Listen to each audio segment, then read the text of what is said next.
Hello everyone. सो आप देख रहे हो कि फिजिकल ज्योग्राफी का टेस्ट हो चुका है।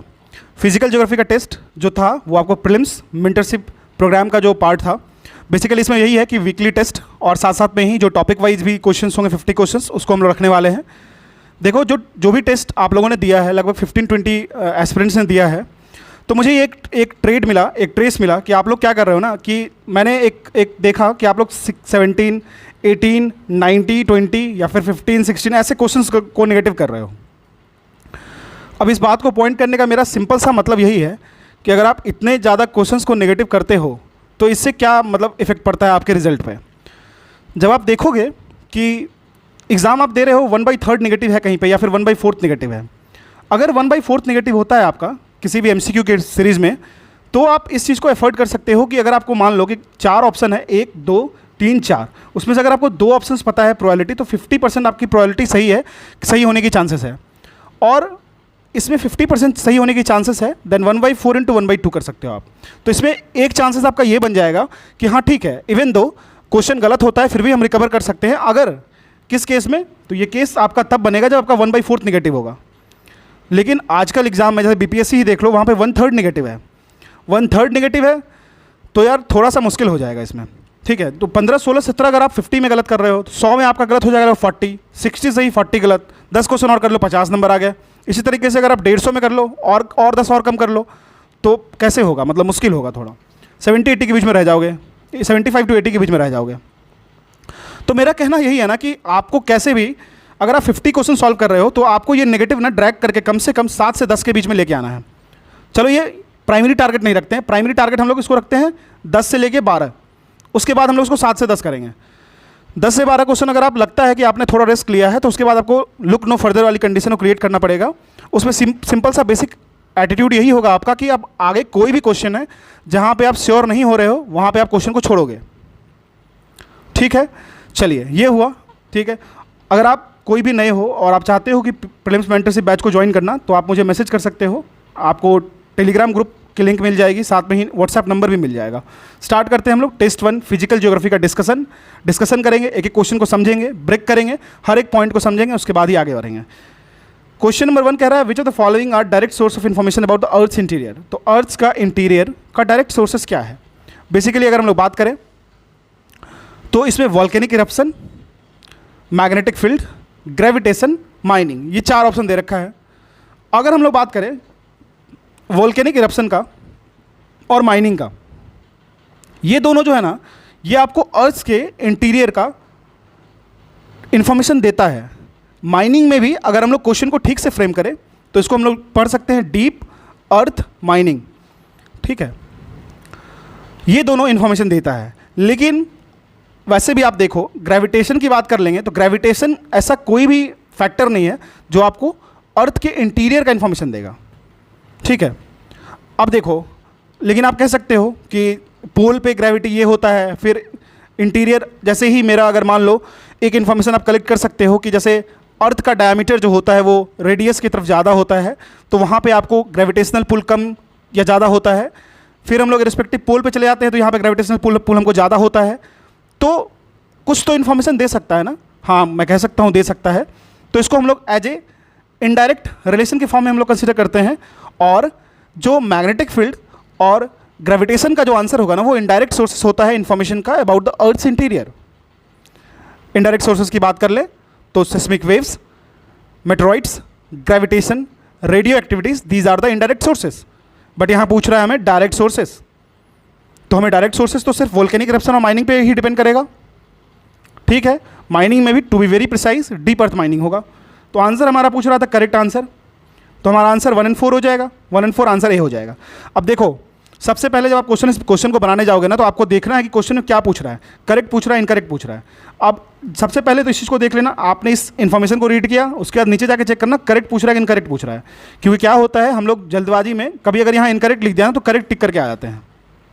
इस बात का काफ़ी ध्यान रखिएगा क्योंकि ये दिक्कत देता है। चलिए चलते हैं नेक्स्ट क्वेश्चन पे।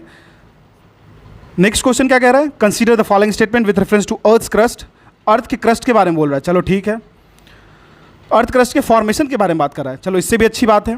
कह रहा है oceanic crust originate from mid oceanic ridges. Mid oceanic ridges जो होता है उसमें आपको ओशियनिक क्रस्ट का फॉर्मेशन होता है और ये कॉन्टिनेंट की तरफ स्प्रेड होता है, और ये कॉन्टिनेंट की तरफ स्प्रेड होता है। चलिए ठीक है, अगर हम लोग इसको देखें तो बेसिकल ओरिजिन यही है कि ओशियनिक क्रस्ट जो होता है वो, सबसे पहले तो ये जान लो कि 70% जो अर्थ का क्रस्ट है ना वो ओशन से कवर्ड है। This is a very basic information that you need to know. 70% of the earth crust जो है वो कवर्ड है ओशन से। जो ओशियनिक क्रस्ट होता है वो ओरिजिनेट होता है आपको मिड ओशियनिक रीजेस से, आपको पता है ओशन के बीच में जो रीजेस बनता है उससे, और ये स्प्रेड करता है towards the continental drift, continental की तरफ। बाद में जैसे ही ये ड्रिफ्ट करेगा तो धीरे धीरे मैग्मा का फॉर्मेशन होगा और वो मेल्ट करेगा। अब देखो एक चीज़ समझो, सीधी सी बात है कि ये एक रीजन हो सकता है जिससे हम ये पता कर सकते हैं कि जो मिड ओशियनिक रीजन है वो आपको कॉन्टिनेंट की तरफ स्प्रेड करता है, और ये जो फॉर्मेशन हो रहा है यंगर ओशियनिक क्रस्ट का, तो ये आपको पता चल सकता है कि ये जो इन्फॉर्मेशन है ना, जो फॉर्मेशन ऑफ क्रस्ट है वो आपको मैक्सिमम 200 मिलियन ईयर से ज़्यादा पीछे पुराना नहीं हो सकता है। जितने भी ओशियनिक क्रस्ट होते हैं वो आपको बेसाल्ट रॉक से बने होते हैं जो कि वॉल्केनिक रॉक्स होते हैं। कुछ डिपॉजिट होते हैं कॉन्टिनेंटल सेडिमेंट में नियर द कॉन्टिनेंट, और इसके साथ साथ कुछ ऑर्गेनिक डिपोजिशंस भी होते हैं डीप सी जोन में। ठीक है, तो ये समझिएगा पहला ऑप्शन मेरा एब्सोल्युटली करेक्ट है। सेकंड कह रहा है outgassing refer to release of previously dissolved trapped and frozen gas along the mid oceanic ridges. देखो आउट गैसिंग की बात कर लें, गैसिंग की बात कर लें तो ये रिलीज होता है वैसे गैसेस का जो कि पहले डिजॉल्व हुआ था, या फिर पहले ट्रैप्ड था, या फिर फ्रोजन था, या फिर एब्जॉर्ब था कुछ मटेरियल में, जैसे रॉक में हो गया मान लो। बेसिकली ये होता क्यों है? देखो सबडक्शन जोन और जो मैग्मा हॉटस्पॉट्स होता है ना वहाँ पे इसका फॉर्मेशन होता है। उसके कारण क्या होता है, कार्बन डाइऑक्साइड CO2 का पॉकेट्स बन जाता है, कार्बन डाइऑक्साइड का पॉकेट्स बन जाता है अर्थ के क्रस्ट में। वॉल्केनिक इरप्शंस जो होता है या अर्थक्वेक होता है ये आपको गैस पॉकेट का फॉर्मेशंस करता है, ये बात भी आपको समझना चाहिए। तो हमारा ऑप्शन सेकंड भी करेक्ट है। तो यहाँ पे बोथ, अब देखो यहाँ पूछ रहा है इनकरेक्ट, ध्यान देना। अब देखो मैं क्वेश्चन को गलती कर देता, अभी मैं सी मार देता, लेकिन मुझे क्वेश्चन का इन्फॉर्मेशन लेने के जस्ट बाद मुझे ये देखना है करेक्ट है कि इनकरेक्ट है। यहाँ इनकरेक्ट पूछ रहा है तो आंसर हो जाएगा हमारा neither one not two. Clear है? तो ये बात ध्यान रखिएगा खास करके जब आप MCQ सॉल्व करते हो, अदरवाइज इससे कोई फायदा नहीं होगा आपका। नेक्स्ट क्वेश्चन मूव करते हैं। क्वेश्चन नंबर 3 कह रहा है which of the following element are present in the inner core. हमारा इनर कोर का क्वेश्चन पूछ रहा है कौन कौन से एलिमेंट प्रेजेंट हैं, select the correct answer where. ठीक है चलो, अब करेक्ट बोल रहा है, ऑप्शन दे रखा आयरन, निकल, साइड्रोफाइल्स, सल्फर।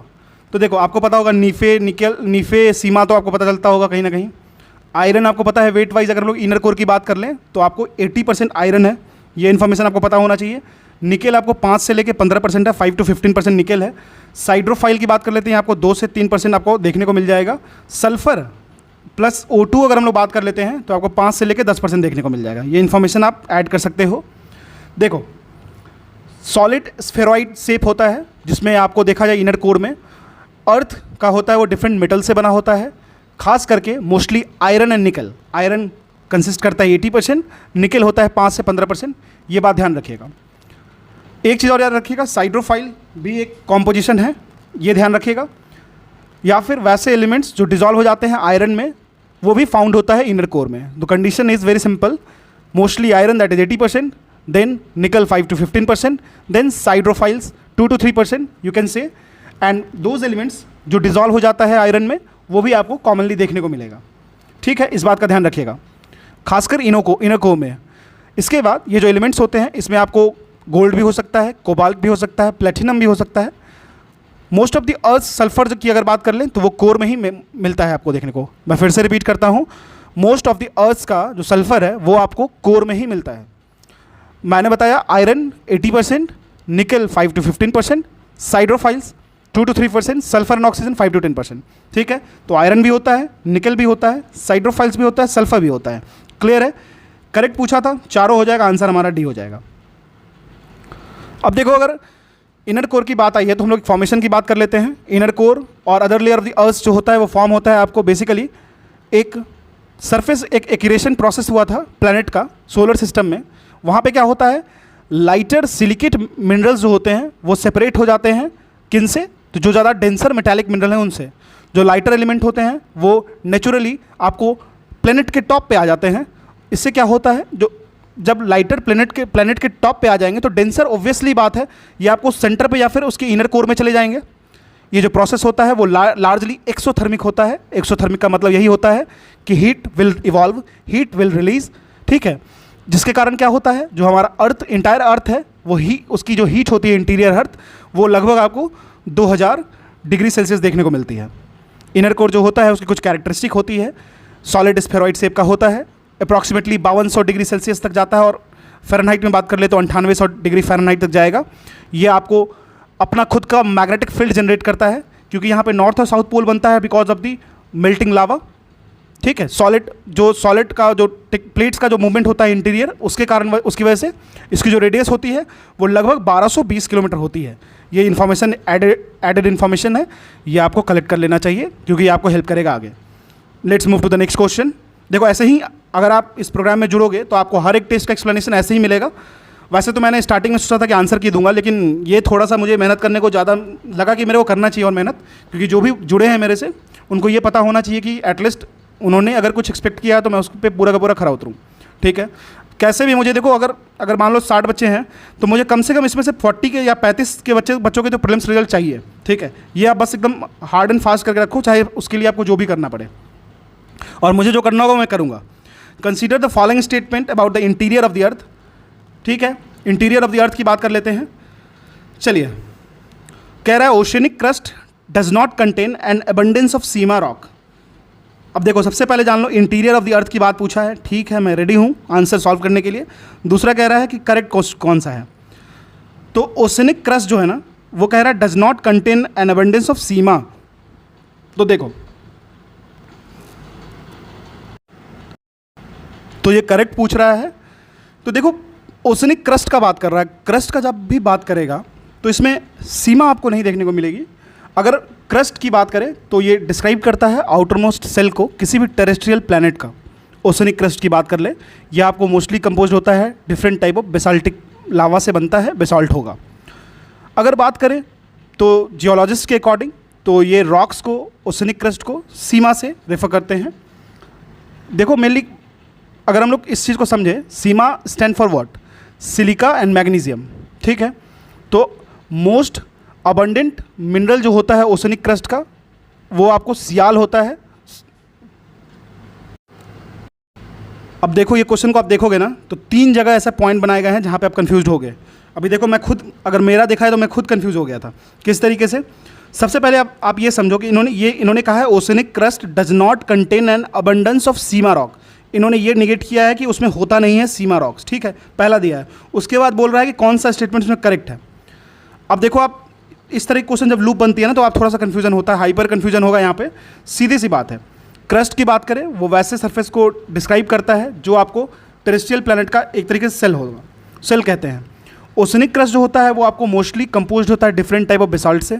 बहुत सारे जियोलॉजिस्ट ऐसे हैं जो रेफर करते हैं ओशियनिक क्रस्ट को एज ए सीमा। ऐसा क्यों रेफर करते हैं, इसका भी एक बेसिक सा रीज़न है।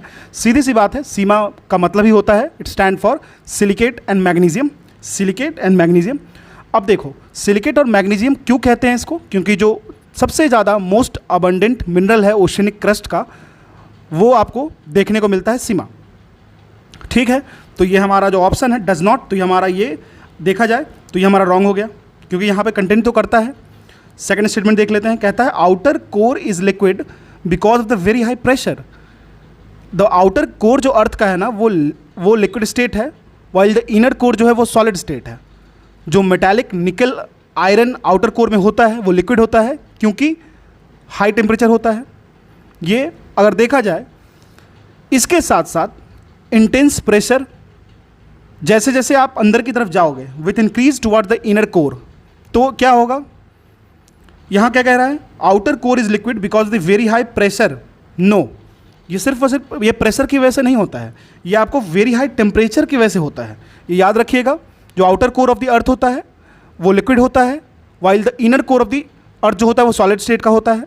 जो मेटालिक निकेल आयरन, जिसको निफे कहते हैं, निफे, ठीक है, जो मेटालिक निकल आयरन होता है आउटर कोर में वो लिक्विड होता है, यस होता है, ये स्टेटमेंट बिल्कुल करेक्ट है यहाँ तक। लेकिन ये जो लिक्विड होता है वो किस वजह से होता है? ये होता है आपको एक्सेसिव टेम्परेचर की वजह से, ना कि एक्सेसिव प्रेशर की वजह से। ठीक है, अगर हम लोग बात करें जैसे जैसे आप इनर कोर की तरफ मूव करोगे तो प्रेशर इंटेंस होते चला जाएगा, प्रेशर इंक्रीज हो जाएगा। तो मेल्टिंग पॉइंट क्या होता है निकल आयरन का? जैसे जैसे प्रेशर इंक्रीज होगा किसी भी मेल्टिंग पॉइंट पे तो उसके जो मॉलिक्यूल्स होते हैं वो क्लोजर आ जाएंगे। अब जैसे मैंने आपको एक एग्जांपल देता हूँ मैं, ये मान लो हमारे पास एक छोटा सा जार है, उसमें बहुत सारे मॉलिक्यूल्स हैं दूर हैं, ठीक है, बहुत सारे मॉलिक्यूल्स दूर हैं। अब क्या करते हैं ना, हम इस पर ना इंटेंस प्रेशर को सबड्यू करते हैं इस पर। जब आप प्रेशर को सबड्यू करोगे ना तो आप देखोगे कि मॉलिक्यूल्स का इंटर मॉलिक्यूलर डिस्टेंस और द मॉलिक्यूलर डिस्टेंस काफ़ी नज़दीक होते जा रहा है, कम नज़दीक जाते जा रहा है। जैसे जैसे मॉलिक्यूलर डिस्टेंस काफ़ी नज़दीक जाएगा तो वो जो चीज़ें होंगी, जो लिक्विड होगा वो सॉलिडिफिकेशन की तरफ जाता चला जाएगा। मेरा सिंपल सा फंडा यही है, गैसियस इसलिए गैसियस है, गैसियस इसलिए डिफ्यूज़ करती है क्योंकि क्या होता है उसके जो इनर मॉलिक्यूल्स हैं वो काफ़ी दूर दूर हैं। फिर जैसे आप प्रेशर एक्सर्ट करोगे, एलपीजी गैस को अगर आप बाहर रखोगे तो वो आपको गैसियस फॉर्म में आ जाती हैं। जैसे हम उसको हाई प्रेशर सिलेंडर में डालते हैं वो लिक्विड फॉर्म में आ जाती हैं। लिक्विड फॉर्म में आने का बेसिक रीज़न यही है कि जैसे हम प्रेशर एक्सर्ट करते हैं तो मॉलिक्यूल्स काफ़ी क्लोजर हो जाते हैं, वो लिक्विड में कन्वर्ट हो जाते हैं। ठीक है, अब यहाँ पे लिक्विड है और जैसे एक्सट्रीम प्रेशर आपको इनर कोर की तरफ मिलते चला जाएगा ना, इनर कोर में जब मूव करोगे तो ये सॉलिडिफाई हो जाता है। ठीक है, तो इनर कोर इसलिए सॉलिड है हमको मिलता है। क्लियर है? तो हमारा ये भी स्टेटमेंट इनकरेक्ट हो गया क्योंकि यहाँ पे हाई प्रेशर दे रहा है। इतना आप ध्यान रख लो। अब तीसरे स्टेटमेंट को हम लोग मूव करते हैं। कह रहा है सेकेंडरी वेव्स और S wave are absent in the asthenosphere.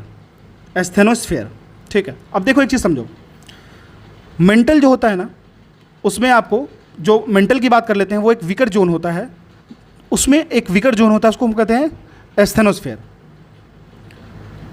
अगर हम लोग बात करें यहाँ से मोल्टेन रॉक मटेरियल जो होता है वो अपना रास्ता खुद देखती हैं सरफेस की तरफ जाने के लिए, तो एस्थेनोस्फेयर जो होता है वो वीकर जोन होगा। मेंटल के पास कुछ वीकर जोन्स होते हैं जिसको हम लोग एस्थेनोस्फेयर कहते हैं। उसी एस्थेनोस्फेरिक जोन से जो भी मोल्टेन रॉक्स होते हैं मटेरियल वो अपना रास्ता बना के सरफेस की तरफ मूव करते हैं। एस्थेनोस्फेयर की बात कर ले या फिर लो वेलोसिटी जोन भी कह सकते हैं, क्योंकि यहाँ पे पी और एस वेव जो होता है वो ट्रैवल करता है बहुत स्लोली, और इस रीजन में एस वेव जो होता है ना वो एटेन्यूएट हो जाता है और वीकेंड हो जाता है, क्योंकि एस वेव मोस्टली आपको सॉलिड में ही ईजिली ट्रैवल कर पाता है, और अगर वीकर जोन मिलेगा तो वहाँ पे उसको एटेन्यूएशन मिलेगा। एटेन्यूएशन कहने का क्या मतलब हुआ, मान लो कोई वेव इस तरीके से मूव कर रही है, अगर मैं इसको एटेन्यूएट करता हूँ तो इसको मैं सप्रेस कर दूंगा, यहाँ से कट करो यहाँ से कट करो, तो जो नए वेव होगी वो इस तरीके की बनेगी। ठीक है, तो मतलब उसकी जो एम्पलीट्यूड है, मतलब जो उसका जो पीक है वो उसको वो अटेन नहीं कर पा रही है। ठीक है, यहाँ कह रहा है सेकेंडरी वेव्स और S wave are absent in the asthenosphere. No, ये इनकरेक्ट स्टेटमेंट है। प्रेजेंट होती है लेकिन जो उसका इंटेंसिटी होता है लो वेलोसिटी जोन को क्रिएट करता है, क्योंकि यहाँ पे पी और एस वेव जो होता है वो ट्रैवल करता है ज़्यादा slowly in this region. S wave जो होता है वो एटेन्यूएटेड होता है, वीकेंड होता है। सो यहाँ पे ये स्टेटमेंट भी रॉन्ग हो गया। तो कह रहा है how many statement are correct, तो यहाँ पे हो जाएगा नन। अब देखो इस क्वेश्चन को ना मैं बहुत ही अच्छे क्वेश्चन में रखता हूँ। अगर आप इस क्वेश्चन को बनाओगे आपको 5 कंसेप्ट अच्छे होंगे, एस्थेनोस्फेयर का, सीमा का, सियाल का, एस वेव, पी वेव। ठीक है, उसके बाद किस तरीके से प्रेशर से आपको किस तरीके से सॉलिडिफिकेशन होता है, किस तरह से लिक्विड मतलब कन्वर्सन, मतलब बहुत ही अच्छे क्वेश्चन में इसको काउंट कर सकते हैं। ठीक है, चलिए अब मूव करते हैं नेक्स्ट क्वेश्चन पे। कह रहा है with reference to the seismic wave, कह रहा है with reference to the seismic wave, हाँ पी वेव हमें देखना है सेस्मिक वेव को कंसिडर करते हुए कौन सा स्टेटमेंट यहाँ पे जो हमारा करेक्ट है। सबसे पहले करेक्ट और रॉन्ग देख लो, उसके बाद आगे बढ़ना। चलो देख लिया मैंने करेक्ट है कि नहीं है। कह रहा है P waves are the first waves to be recorded on the seismograph during an earthquake. ठीक है, चलिए सबसे पहला स्टेटमेंट तो यही कह दिया कि कौन सा जो सिस्मोग्राफ होता है जो कि अर्थक्वेक में इंटेंसिटी को मेजर करता है वो जो है वो पी वेव को पहले मेजर करता है। चलिए ठीक है, अब कह रहा है S wave are more destructive than P wave because of their larger amplitude. S wave जो होता है उसका एम्पलीट्यूड जो होता है वो लार्जर होता है। तो पहले स्टेटमेंट को कंसिडर करो, फर्स्ट स्टेटमेंट जो होता है वो बिल्कुल करेक्ट स्टेटमेंट है। ऐसा क्यों हो रहा है, देखो पी वेव जिसको हम लोग प्राइमरी वेव भी कहते हैं या फिर इसको हम लोग प्रेशर वेव कहते हैं, ये ट्रैवल करता है ग्रेटेस्ट वेलोसिटी के साथ थ्रू द अर्थ। अब देखो पी वेव में ज़्यादा वेलोसिटी है, अच्छे से स्पीड भी कैरी आउट करता है, तो ये पहला वेव होगा जो आपको रिकॉर्ड किया जाएगा सिस्मोग्राफ से। तो इस तरीके से प्रोपगेट करेगा और सरफेस पे जो फैलता है, तो ये सिस्मोग्राफ क्या होता है वो सरफेस वेव को ही रीड कर पाएगा। ठीक है, इसीलिए तो हम लोग अर्थक्वेक को सबसे पहले रीड नहीं कर पाते हैं जब तक वो सरफेस पे नहीं आता है, और सरफेस पे जब आता है तो वो बहुत डिस्ट्रक्शन लेके आ चुका होता है, तो ये आप समझ रहे होगे। ठीक है, तो ये अपनी ग्रेटेस्ट वेलोसिटी से जब सरफेस पे पहुंचता है तभी हम इसको मेजर कर पाते हैं। अब इनकी जो स्पीड होती है तो पी वेव की प्राइमरी वेव कह सकते हो। तो ये फर्स्ट वेव होता है जिसको रिकॉर्ड किया जाता है सिस्मोग्राफ से अर्थक्वेक को जब हम मेजर करते हैं, तो ये स्टेटमेंट हमारा बिल्कुल करेक्ट हो जाएगा, फर्स्ट करेक्ट है। सेकंड देख लेते हैं, कह रहा है S wave are more destructive than P wave because of their larger amplitudes. ये भी स्टेटमेंट करेक्ट है। देखो एस वेव ट्रेवल करता है 1.7 टाइम्स स्लोअर रेट से with P wave. S wave travels about 1.7 times slower then P wave. तो यहाँ पर अगर हम लोग स्पीड ऑफ पी वेव बोलें तो ये हमेशा ज़्यादा होगा as compare to speed of S wave. ये तो क्लियर हो गया, क्योंकि जो स्पीड ऑफ पी वेव होता है वो आपको नियरली 1.7 टाइम्स होता है स्पीड ऑफ एस वेव, ये आप कंसिडर कर सकते हो, ठीक है। लेकिन इसमें होता क्या है ना, इन दिस केस जो पार्टिकल मोशन जो होता है ना, जैसे मान लो जो पार्टिकल मोशन होता है वो ट्रैवल करता है थ्रू एयर या वाटर, लेकिन ज़्यादा डिस्ट्रक्टिव होता है पी वेव से। हालांकि इसकी स्पीड कम है, इसकी वेलोसिटी कम है, लेकिन ये ज़्यादा डिस्ट्रक्टिव होता है पी वेव से, क्योंकि इसके पास एम्पलीट्यूड बहुत ज़्यादा होता है। एम्पलीट्यूड का जो बेसिक कंसेप्ट है मैं आपको बता देता हूँ। अगर मैं इसकी बात करूँ, इसकी बात करूँ, या इसकी बात करूँ, इसकी बात करूँ, या इसकी बात करूँ, इसमें एम्पलीट्यूड की बात कर लें तो इस साइन वेव की सबसे ज़्यादा, इसके बाद इसकी, फिर इसकी, फिर इसकी, फिर इसकी सबसे कम। एम्पलीट्यूड जो होता है वो किसी भी वेव का स्ट्रेंथ को शो करता है। अच्छा, आप ये मुझसे पूछ सकते हो कि why you are only talking about the sine wave, because जो नेचर होता है ना, नेचर अगर आप किसी भी चीज़ को छोड़ोगे नेचर में ना, तो वो चाहेगा कि साइन वेव या कोसाइन वेव को ही फॉलो करें, वो उस वेव में ज़्यादा कंफर्टेबल है। जिस तरीके से कोई भी अगर ड्रॉप्स होता है फ्लूइड का, वो चाहता है कि मिनिमम एक्सेसिबल एरिया को कैरी आउट करे, जैसे वो स्फेरिकल एरिया में कन्वर्ट होने की कोशिश करता है। इन द सेम मैनर, जैसे आप मान लो कि एक पत्थर रखे हो और नदी में फेंके, तो वो साइन वेव कैरी करता है, क्योंकि साइन वेव जो होता है ना वो नेचुरल इंस्टिंक्ट होता है। जैसे बॉब अगर आप पेंडुलम को यूज़ करते हो, वो भी नेचुरल इंस्टिंक्ट में साइन वेव ही क्रिएट करता है, ठीक है। चलिए, तो फिर सेकंड स्टेटमेंट होगा, क्योंकि एस वेव जो हमारा होता है उसकी जो एम्पलीट्यूड होती है वो काफ़ी स्ट्रॉन्गर होती है, तो ज़्यादा डिस्ट्रक्टिव होगी, तो ये स्टेटमेंट भी हमारा करेक्ट हो गया।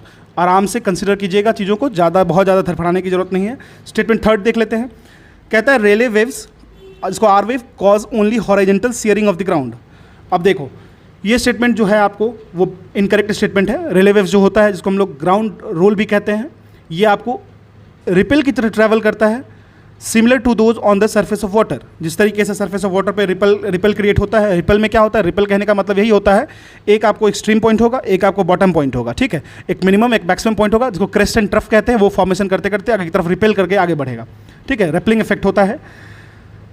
अब देखिए बेसिकली क्या होता है ना, जो रेले वेव होता है वो आपको किस मोशन से मूव करता है, Rayleigh waves causes only horizontal shearing. तो देखो ये रिपलिंग इफेक्ट फॉर्म करता है सरफेस ऑफ वाटर के, तो ये जो मोशन क्रिएट करता है ना वो ना एलिप्टिकल मोशन होता है, जिसके कारण अब एलिप्टिकल मोशन कोई क्रिएट कर रहा है, कोई भी वेव अगर मान लो एलिप्टिकल मोशन क्रिएट कर रहा है, तो वो प्रोड्यूस करेगा वर्टिकल और हॉरिजॉन्टल कंपोनेंट दोनों।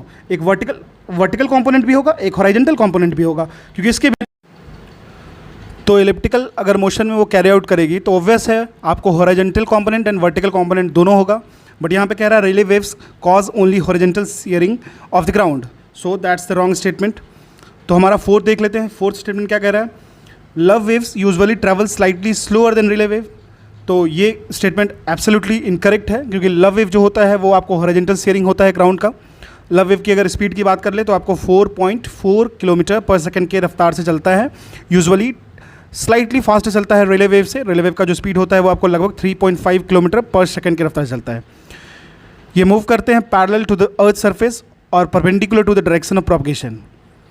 सेस्मिक वेव के बारे में ये दोनों रॉन्ग हो गया, ठीक है। तो ये दोनों हमारा स्टेटमेंट कंप्लीट हो गया, तो ओनली 2 हमारा आंसर बी हो जाएगा, ठीक है। 6th का बी हो गया, 5th का बी हो गया। अब देखो सीधी सी बात है, ये समझ रहे हैं तो सेस्मिक वेव्स को समझते हैं। 2 कैटेगरीज के सेस्मिक वेव्स होते हैं जो कि हमें बॉडी एंड सरफेस वेव में देखने को मिलता है। बॉडी वेव्स जो होता है वो आपको internal division of the earth पे मूव करता है और फर्दर डिवाइडेड होता है आपको 2 सब टाइप में। ये दोनों कौन कौन होता है बॉडी में, एक प्राइमरी होता है, एक सेकेंडरी वेव होता है, जिसको हम लोग पी और एस वेव कहते हैं। सरफेस वेव की बात कर ले, ये आपको नाम ही से ही क्लियर हो रहा है कि ये इंडिकेट करता है external division of the earth से सरफेस को, और 2 तरीके का होता है, Rayleigh wave and love wave. Clear है, this is very absolute correct question. चलिए कह रहा है क्वेश्चन नंबर 6 देखते हैं। कह रहा है with reference to the type of lavas. चलो लावा के बारे में पूछ रहा है, मुझे पता है, मैंने पढ़ के आया है ये स्टेटमेंट को। और यहाँ क्या पूछ रहा है, करेक्ट। इस 2 चीज़ को हम लोगों ने एक अच्छे तरीके से देखा, उसके बाद हम लोग मूव करेंगे। इन दोनों चीज़ को नहीं देखोगे तो क्वेश्चन मत बनाना। कह रहा है बेसिक लावा है poor silica content where acidic lava is rich in silica. Silica का सारा कंटेंट की बात कर रहा है। फिर acidic lavas are more viscous than basic lava. अब देखो सीधी सी बात है यार, option A B only two only one कह रहा है दोनों में से। तीसरा कह रहा है acidic lavas are less explosive in nature and compare to basic lava. बहुत ही बेसिक क्वेश्चन है। देखो लावा जो होता है वो मॉल्टन मैग्मा होता है जो कि आए दिन समय समय पे एक्सपेल होते रहता है from the interior of the अर्थ किसी वॉल्केनिक इरप्शन के वक्त। दो तरीके का लावा होता है, बेसिक और एसिडिक लावा, ये आपको पता होगा। फर्स्ट स्टेटमेंट जो है ना, बेसिक लावा है poor silica content वेरेज acidic lava rich in silica. देखो जब भी एसिडिक लावा बढ़ता है तो सिलिका बढ़ता है, याद रखना। और सिलिका बढ़ता है ना तो उसका एक कैरेक्टरिस्टिक होता है वो नॉन मतलब विस्कोसिटी काफ़ी बढ़ जाती है, मतलब वो ज़्यादा मूव नहीं करेगा। ठीक है, बेसिक और एसिडिक लावा ये समझ लीजिएगा। फर्स्ट कह रहा है बेसिक लावा है poor silica content where acidic lava, बिल्कुल करेक्ट है। एसिडिक लावा जो होता है वो सिलिका में रिच होता है, बेसिक लावा जो होता है उसमें सिलिका कम होता है। ठीक है, तो आप बेसिक लावा को देखोगे तो कलर भी थोड़ा आपको डार्क तरीके का ब्लैक कलर का थोड़ा दिखेगा। ठीक है, चलिए तो हमारा स्टेटमेंट 1 करेक्ट है क्योंकि बेसिक लावा जो होता है वो डार्क कलर का होता है। जैसे बेसाल्ट जो होता है वो, उसका रीज़न क्या है, वो आपको रीच होता है poor silica content where acidic lava rich in silica. ठीक है, तो ये स्टेटमेंट हमारा बिल्कुल करेक्ट हो गया क्योंकि अगर हम लोग बात कर ले एसिडिक लावा की तो वो लाइट कलर की होती है, डेंसिटी लो होता है, हाइयर सिलिका कंटेंट होता है, बिल्कुल करेक्ट है। सेकंड कह रहा है acidic lava are more viscous and than basic lava, ये भी करेक्ट है। एसिडिक लावा जो होता है वो हाईली विस्कस होता है, हायर द विस्कोसिटी। अगर विस्कोसिटी किसी चीज़ का, किसी फ्लूइड का हाई होता है तो उसकी जो फ्लूइडिटी होती है, बहने की क्षमता जो होती है वो कम हो जाती है, तो वो बहुत ज़्यादा फार ट्रैवल नहीं कर पाएगा। ठीक है, तो ये ध्यान रखिएगा। तो ये भी स्टेटमेंट हमारा करेक्ट है, दोनों स्टेटमेंट करेक्ट है। थर्ड कह रहा है acidic lava are less explosive in nature compare to basic lava, ये इनकरेक्ट स्टेटमेंट है।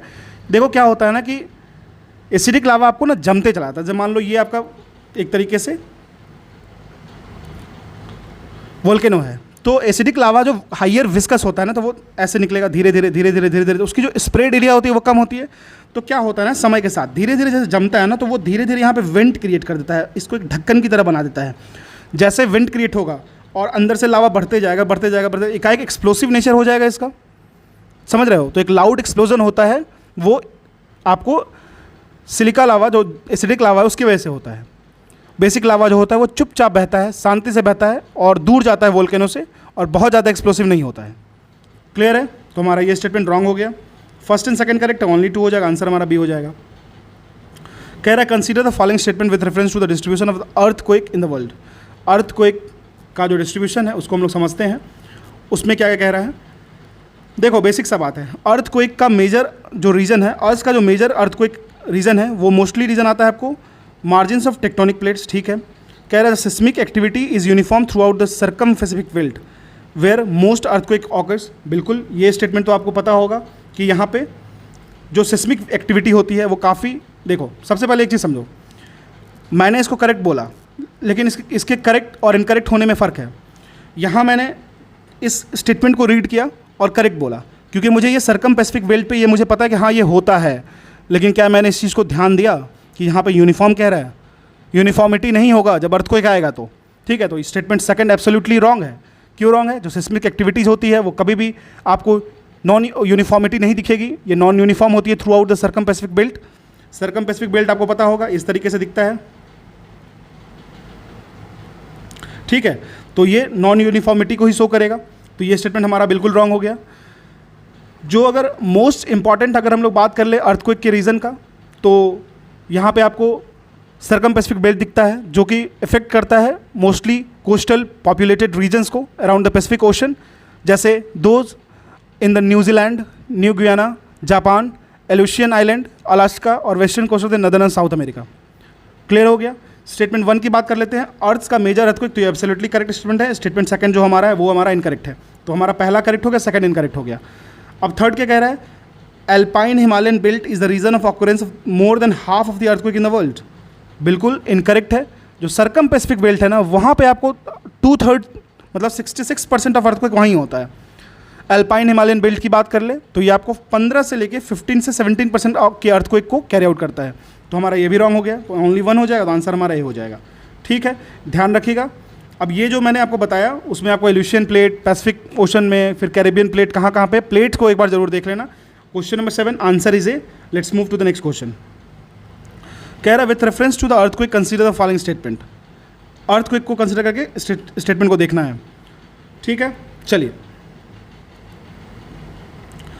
कह रहा है विथ हाँ, P wave create density difference in the material leading to stretching, rarefaction and squeezing compression in the material. देखो, जो अगर हम लोग बात कर ले, दो तरीके का बॉडी वेव्स होता है जिसको हम लोग पी वेव और एस वेव कहते हैं। पी वेव जिसको हम लोग पी वेव की बात कर लें, इसको हम लोग कॉम्प्रेशनल वेव भी कहते हैं, क्योंकि ये दो चीज़ फॉर्म करता है, एक होता है रेयरफेक्शन, एक होता है कॉम्प्रेशन। अगर मान लो ये एक पार्टिकल्स है, काफ़ी नज़दीक है, तो ये कॉम्प्रेसिव नेचर शो करेगा, और अगर यही पार्टिकल थोड़ा थोड़ा दूर हो जाए तो ये रेयरफेक्शन शो करेगा। ठीक है, तो इस चीज़ का ध्यान रखिएगा। तो जो पहला स्टेटमेंट कह रहा है, पी वेव जो होता है वो डेंसिटी डिफरेंस क्रिएट करता है, मटेरियल जो होता है यहाँ पे रेयरफेक्शन और कंप्रेशन को क्रिएट करता है जब ये मूव करता है। तो बिल्कुल करेक्ट स्टेटमेंट है।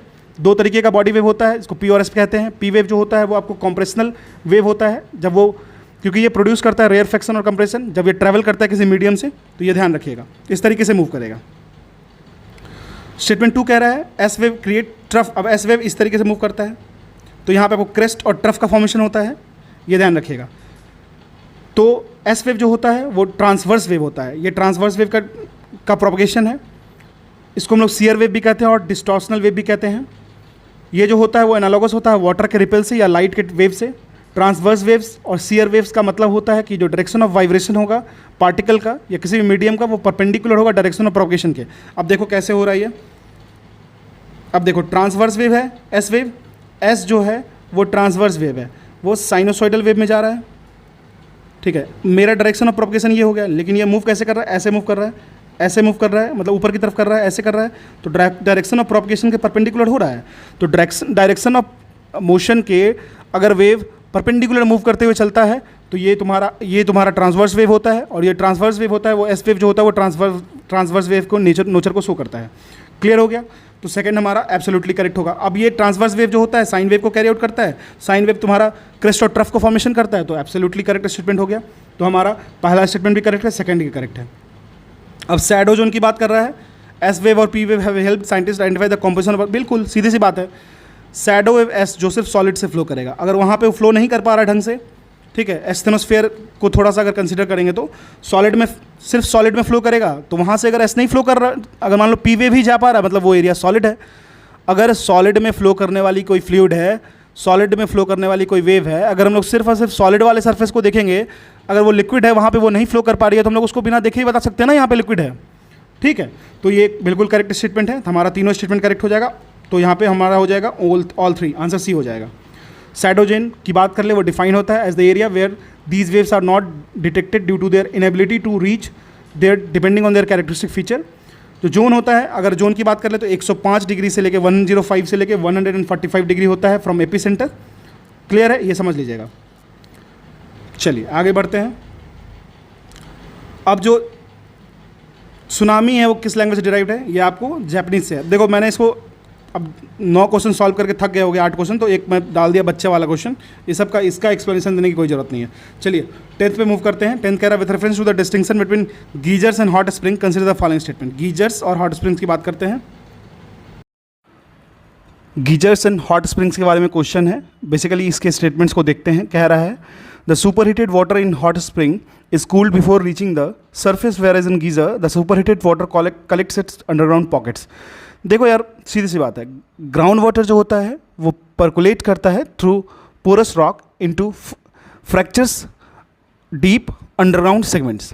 ठीक है, जहाँ पे क्या होता है, हीट जो होता है वो आपको नियर बाई, मतलब मैग्मा चेम्बर के नियर बाई सुपर हीट्स होता है और वाटर को प्रेशराइज करता है उस टेम्परेचर तक जहाँ पे उसके बॉइलिंग पॉइंट चला जाए, बॉइलिंग पॉइंट ऑफ वाटर को वो अचीव कर ले। कहाँ पे? तो सरफेस प्रेशर पे। अगर हम लोग देखें हॉट स्प्रिंग्स में, तो जो राइजिंग सुपरहीटेड वाटर होता है वो कूल होता है below the boiling point by underground water before reaching the surface. याद रखिएगा, मैं फिर से बोल रहा हूँ। एक हॉट स्प्रिंग के केस की बात कर लेते हैं। जो राइजिंग सुपरहीटेड वाटर होगा, जो राइजिंग सुपरहीटेड वाटर होगा ना, वो आपको कूल किया जाएगा below the boiling point by ground water. कब ये कूल किया जाएगा? जब तक वो सरफेस पे रीच करेगा तब तक। तो ये कंडीशन याद रखिएगा। जबकि गीजर्स की बात कर ले तो जो सुपर हीटेड वाटर होता है वो कलेक्ट किया जाता है अंडरग्राउंड पॉकेट्स में ही। तो गीजर्स में जो सुपर हीटेड वाटर होता है वो कलेक्टेड होता है अंडरग्राउंड पॉकेट्स में ही, लेकिन हॉट स्प्रिंग्स में क्या होता है, राइज कर जाता है सुपर हीटेड वाटर और रीच करता है सरफेस पे कूल होने से पहले। ये याद रखिएगा। तो पहला स्टेटमेंट क्या कह रहा है, the superheated water in hot spring is cooled before reaching the surface where is in geyser the superheated water collects in underground pockets. Absolutely correct statement, ठीक है, ये इसका डेफिनेशन ही है, मतलब ये अगर बेसिक समझ है तो इसको आप समझ सकते हो। सेकंड कह रहा है, unlike the hot springs there is a continuous spouting of hot water in geyser. तो देखो हॉट स्प्रिंग में क्या होता है, कंटिन्यूस स्पाउटिंग होता है। याद रखना, हॉट स्प्रिंग में कंटिन्यूस स्पाउटिंग होता है, जबकि गीज़र की बात कर ले तो यहाँ पे इंटरमिटेंट, मतलब इंटरमिटेंट कहने का मेरा मतलब यही है कि इंटरवल होता है बीच बीच में, फिर जैसे ऐसे वाटर निकला फिर रुक गया, फिर निकला फिर रुक गया, लेकिन ऐसे हॉट स्प्रिंग्स में नहीं होता, हॉट स्प्रिंग में कंटिन्यूसली स्पाउट होते रहता है। तो हमारा ये स्टेटमेंट रॉन्ग हो गया, फर्स्ट करेक्ट, सेकंड रॉन्ग हो गया, ठीक है। स्टेटमेंट 3 देख लेते हैं, कह रहा है in hot springs the water is allowed to circulate to the surface and move freely whereas geysers water is ejected explosively. How many of the following statement are correct, correct पे move करना है। तो देखो hot spring के case में जो water होता है वो सर्कुलेट करता है सरफेस पे और मूव करता है फ्रीली, बिना किसी एक्सप्लोजन के, आराम से। जबकि गीज़र में क्या होता है, जो वाटर का जेट होता है ना, जेट प्रोपल्सन की तरह होता है, वो बेसिकली एक्सप्लोजन के साथ इमिट होता है। और ये अगर देखा जाए तो कुछ ऐसे गैसेस होते हैं जो इसको स्वीप करते हैं हीटेड रॉक के मीडियम में। तो हमारा तीसरा स्टेटमेंट भी करेक्ट है, पहला करेक्ट है, तो पहला और तीसरा करेक्ट है, दूसरा रॉन्ग है, तो हमारा 2 ऑप्शन करेक्ट हो गया। तो आंसर हमारा हो जाएगा ओनली 2, दैट इज़ बी, ठीक है। याद रखिए क्वेश्चन बहुत इंपॉर्टेंट था, हम इससे आपको उस तरीके से ही देखना पड़ेगा, क्योंकि देखो कंसेप्चुअल क्वेश्चन तो मैंने डाला है, उसका बेसिक सा मेरा रीज़न यही है कि इसमें आप सीखें। बहुत लोगों को इससे इशू हो सकता है कि मतलब अगर क्वेश्चन का लेवल ज़्यादा हो रहा है तो बहुत लोगों को इससे दिक्कत हो सकता है, लेकिन मेरी मानो आपको इन चीज़ों को ध्यान रखना होगा कि ये आपको हेल्प ही करेगा।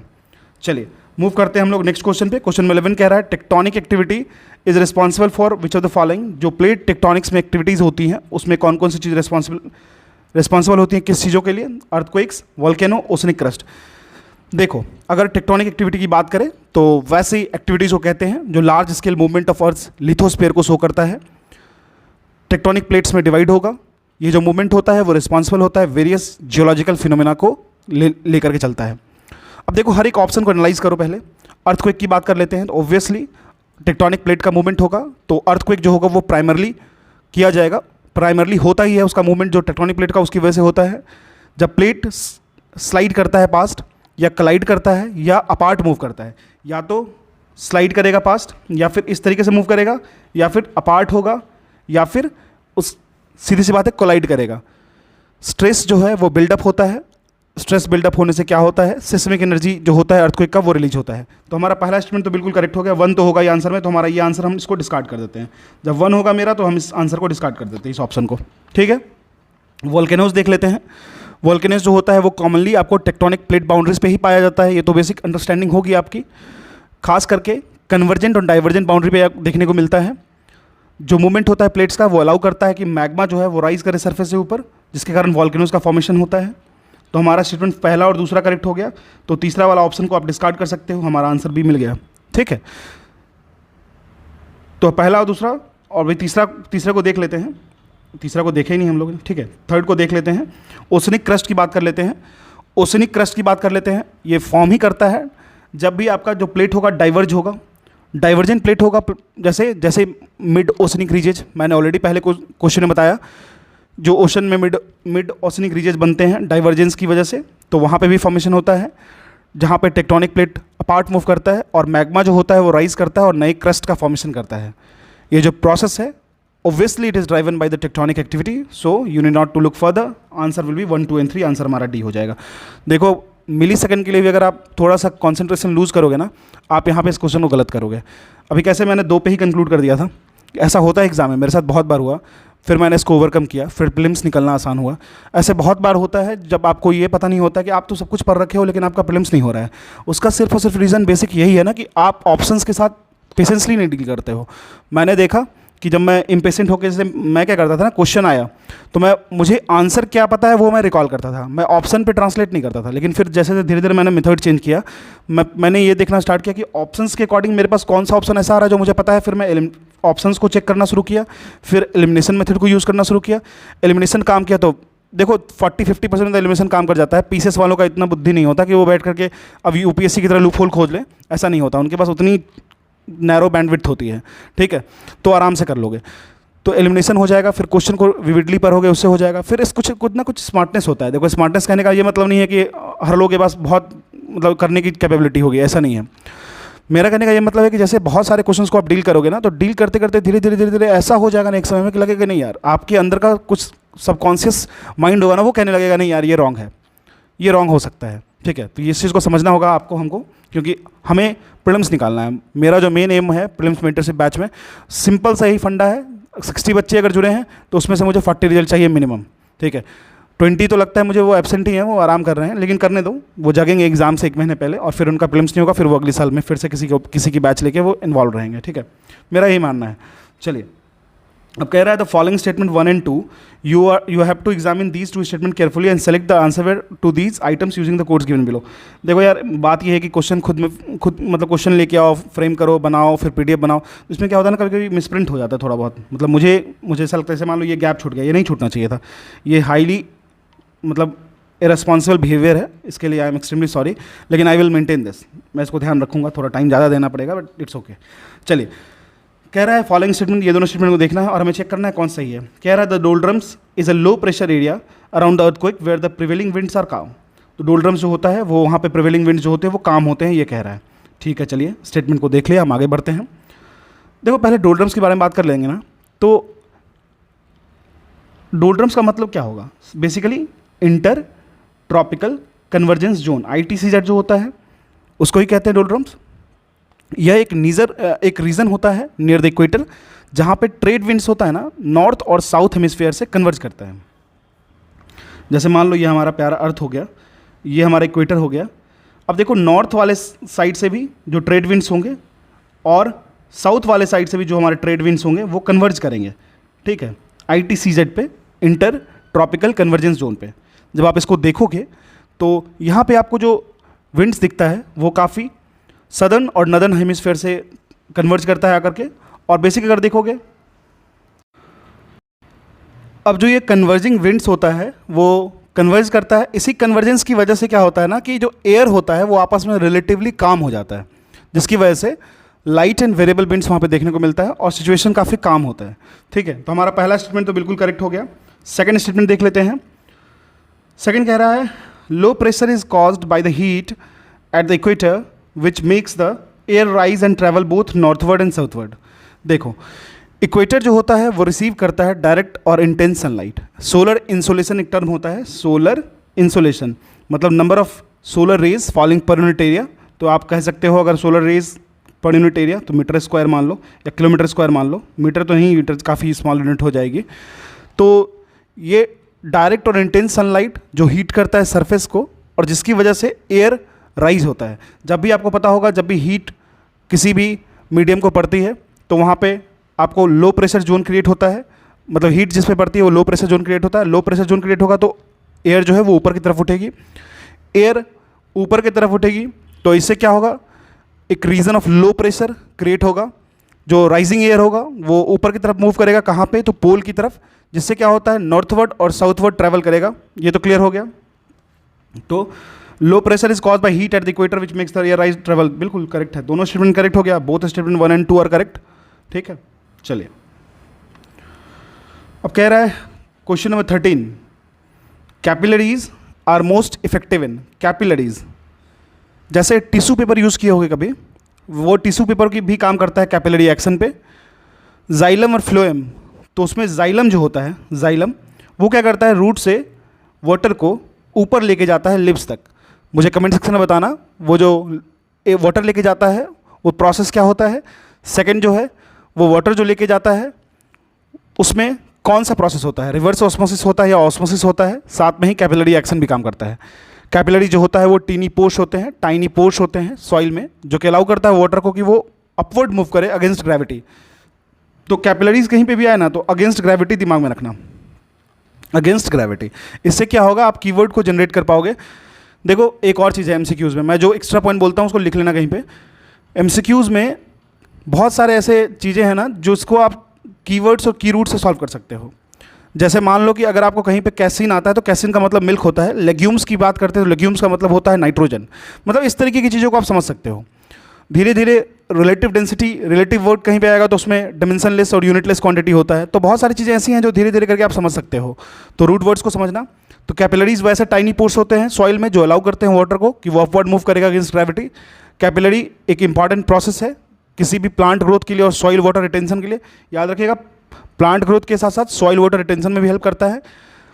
जितना छोटा सॉइल का पार्टिकल होगा उतना ही छोटा कैपिलरी का पोर्स होगा। जितना छोटा सॉइल का पार्टिकल्स होगा उतना ही छोटा कैपिलरी का पोर्स होगा। और याद रखना, जितना छोटा कैपिलरी का पोर्स होगा, मोर इफेक्टिव द कैपिलरी, उतना ही ज़्यादा कैपिलरी इफेक्टिव होगा। तो याद रखिएगा, क्ले सॉइल जो होता है, क्ले, अब सॉइल का समझ लीजिए, क्ले जो होता है, क्लेई सॉइल, उसकी जो कैपिलरी होती है वो सबसे छोटी होती है और स्मॉलेस्ट सॉइल पार्टिकल है। उसके बाद देखोगे तो सिल्ट है, फिर देखोगे तो लोमी सॉइल है, उसके बाद देखोगे तो सैंड है। ठीक है, तो याद रखिएगा, सबसे छोटा पार्टिकल, उतनी अच्छी कैपिलरी एक्शन, उतनी अच्छी वाटर रिटेंशन, उतनी अच्छी प्लांट वाटर एब्जॉर्प्शन। ठीक है, तो हमारा आंसर क्लेई सॉइल हो जाएगा, आंसर हो जाएगा ये। ठीक है, इसी तरीके से क्वेश्चन बनाओगे धीरे धीरे करके, कोई ज़बरदस्ती नहीं है। टेस्ट देना, टेस्ट में पार्टिसिपेट नहीं करते हो, ये सबसे बड़ी दुख की बात है। ठीक है, चलिए देखो, बैच को पेड रखने का मेरा मेन रीज़न यही था कि बच्चे मतलब सिंसियर नहीं होते हैं, फिर भी सिंसियर नहीं हो रहे हैं यार। मतलब समझ ही नहीं आ रहा अब क्या करना होगा, बॉन्ड फिल करवाना होगा लगता है। ठीक है, चलो क्वेश्चन नंबर 14 देखते हैं। 14 कह रहा है, हाँ, the following item consist of 2 statement 1 and 2. You have to examine these 2 statements carefully and select the answer with the given code below. अब स्टेटमेंट क्या दे रहा है, roaring 40s are strong westerlies wind found in the southern hemisphere generally between the latitude of 45 से 50 degree. ये पहला statement हो गया आपको। ठीक है, चलिए सेकंड स्टेटमेंट क्या कह रहा है, सेकंड स्टेटमेंट क्या कह रहा है, both the statements are individually true, both the statement are individually true. एक minute, sorry, the strong east to west air currents are caused by the combination of air between being displaced from the equator towards the south pole and the earth's rotation, and there are few landmass to serve as wind breaks. ठीक है, अब इसमें codes है दे रखा है। अब देखो सीधी सी बात है,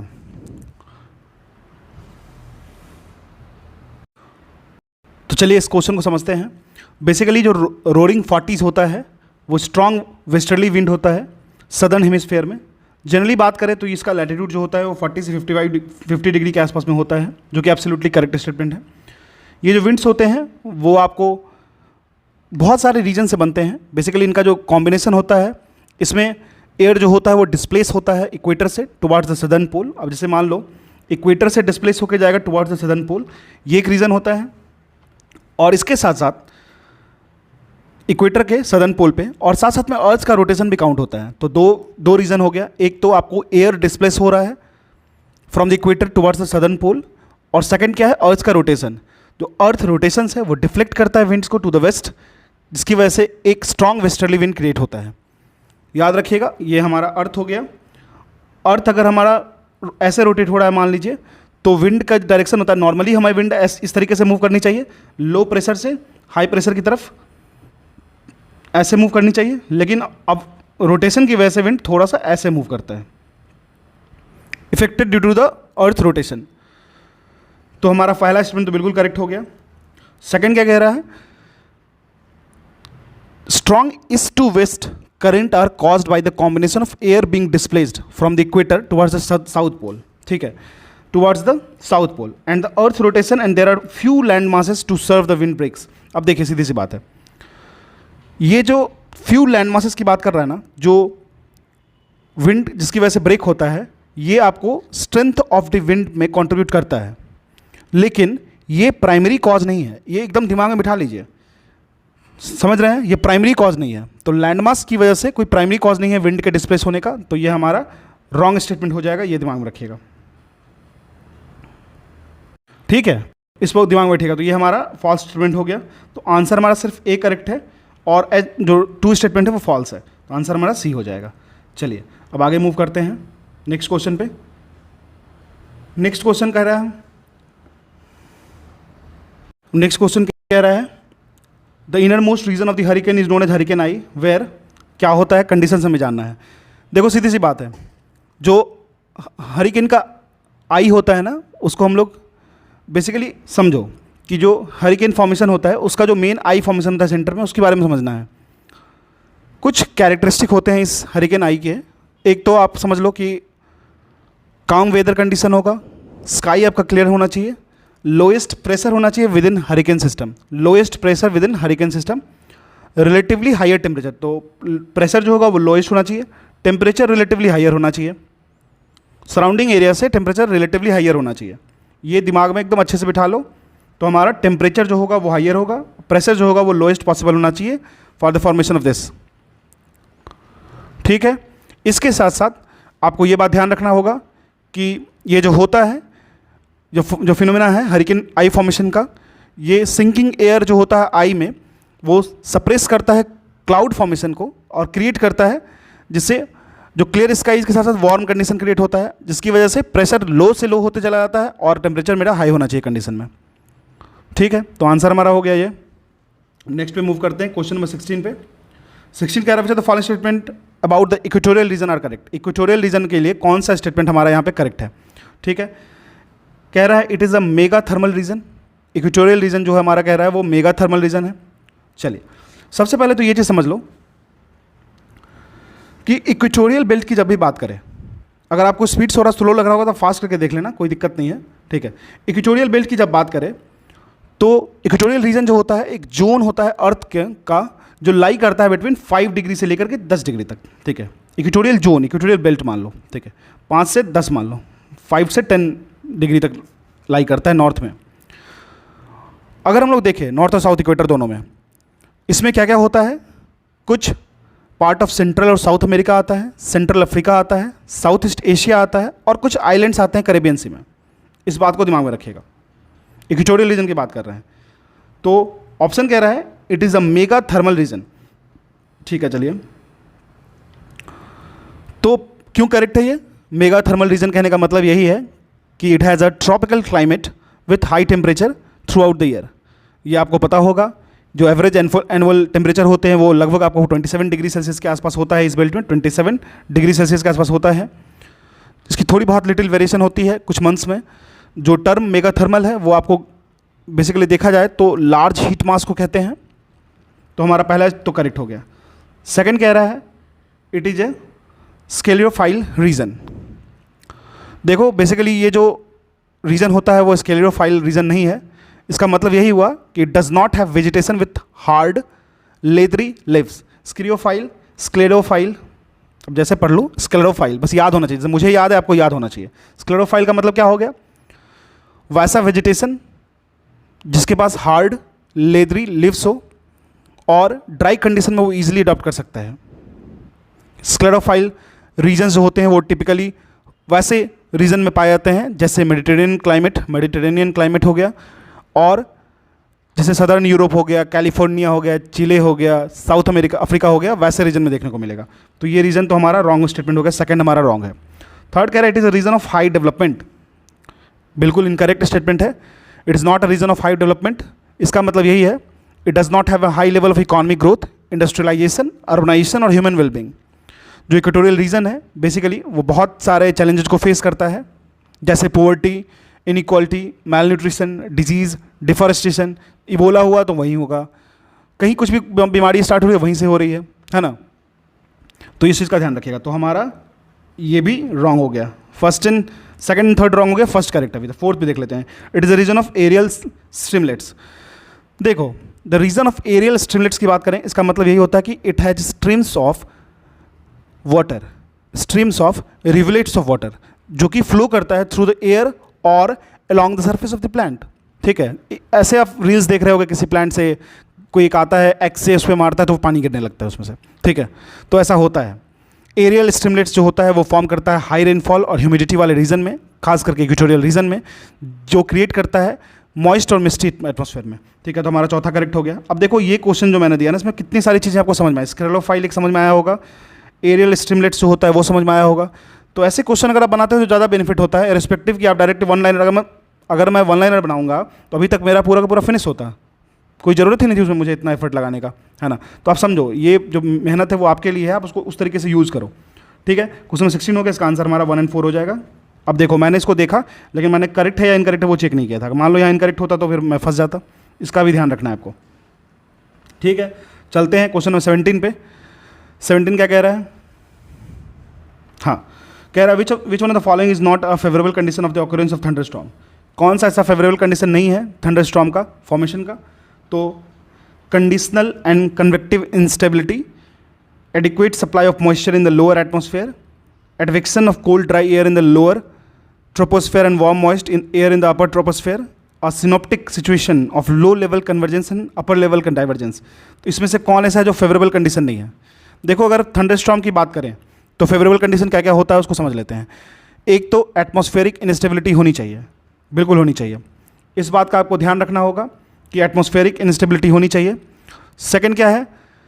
अच्छा, एटमॉस्फेरिक इंस्टेबिलिटी का मतलब क्या हुआ? वैसा इसका मतलब ये हुआ कि एयर जो होता है सरफेस पे वो वार्म एंड मॉइस्ट होना चाहिए, और एयर जो उसके ऊपर होगा वो कूलर और ड्रायर होगा। इससे क्या होगा? स्टिप लैप्स रेट होता है, रेट ऑफ एनर्जी, ठीक है, जिसका मतलब क्या होता है? टेम्परेचर डिक्रीज करता है रैपिडली विद द हाइट। और दूसरा कंडीशन होगा lifting of potentially unstable air. इसका मतलब यही हुआ कि कुछ मैकेनिज्म ऐसे होते हैं जो ट्रिगर करते हैं अपवर्ड मूवमेंट को of the warm and moist air near the surface. कुछ और कंडीशन होते हैं थंडरस्टॉर्म के ऑकरेंस का, जैसे large supply of warm and moist air, upper level divergence. तो कंडीशन एंड कन्वेक्टिव इनस्टेबिलिटी होगा, ठीक है।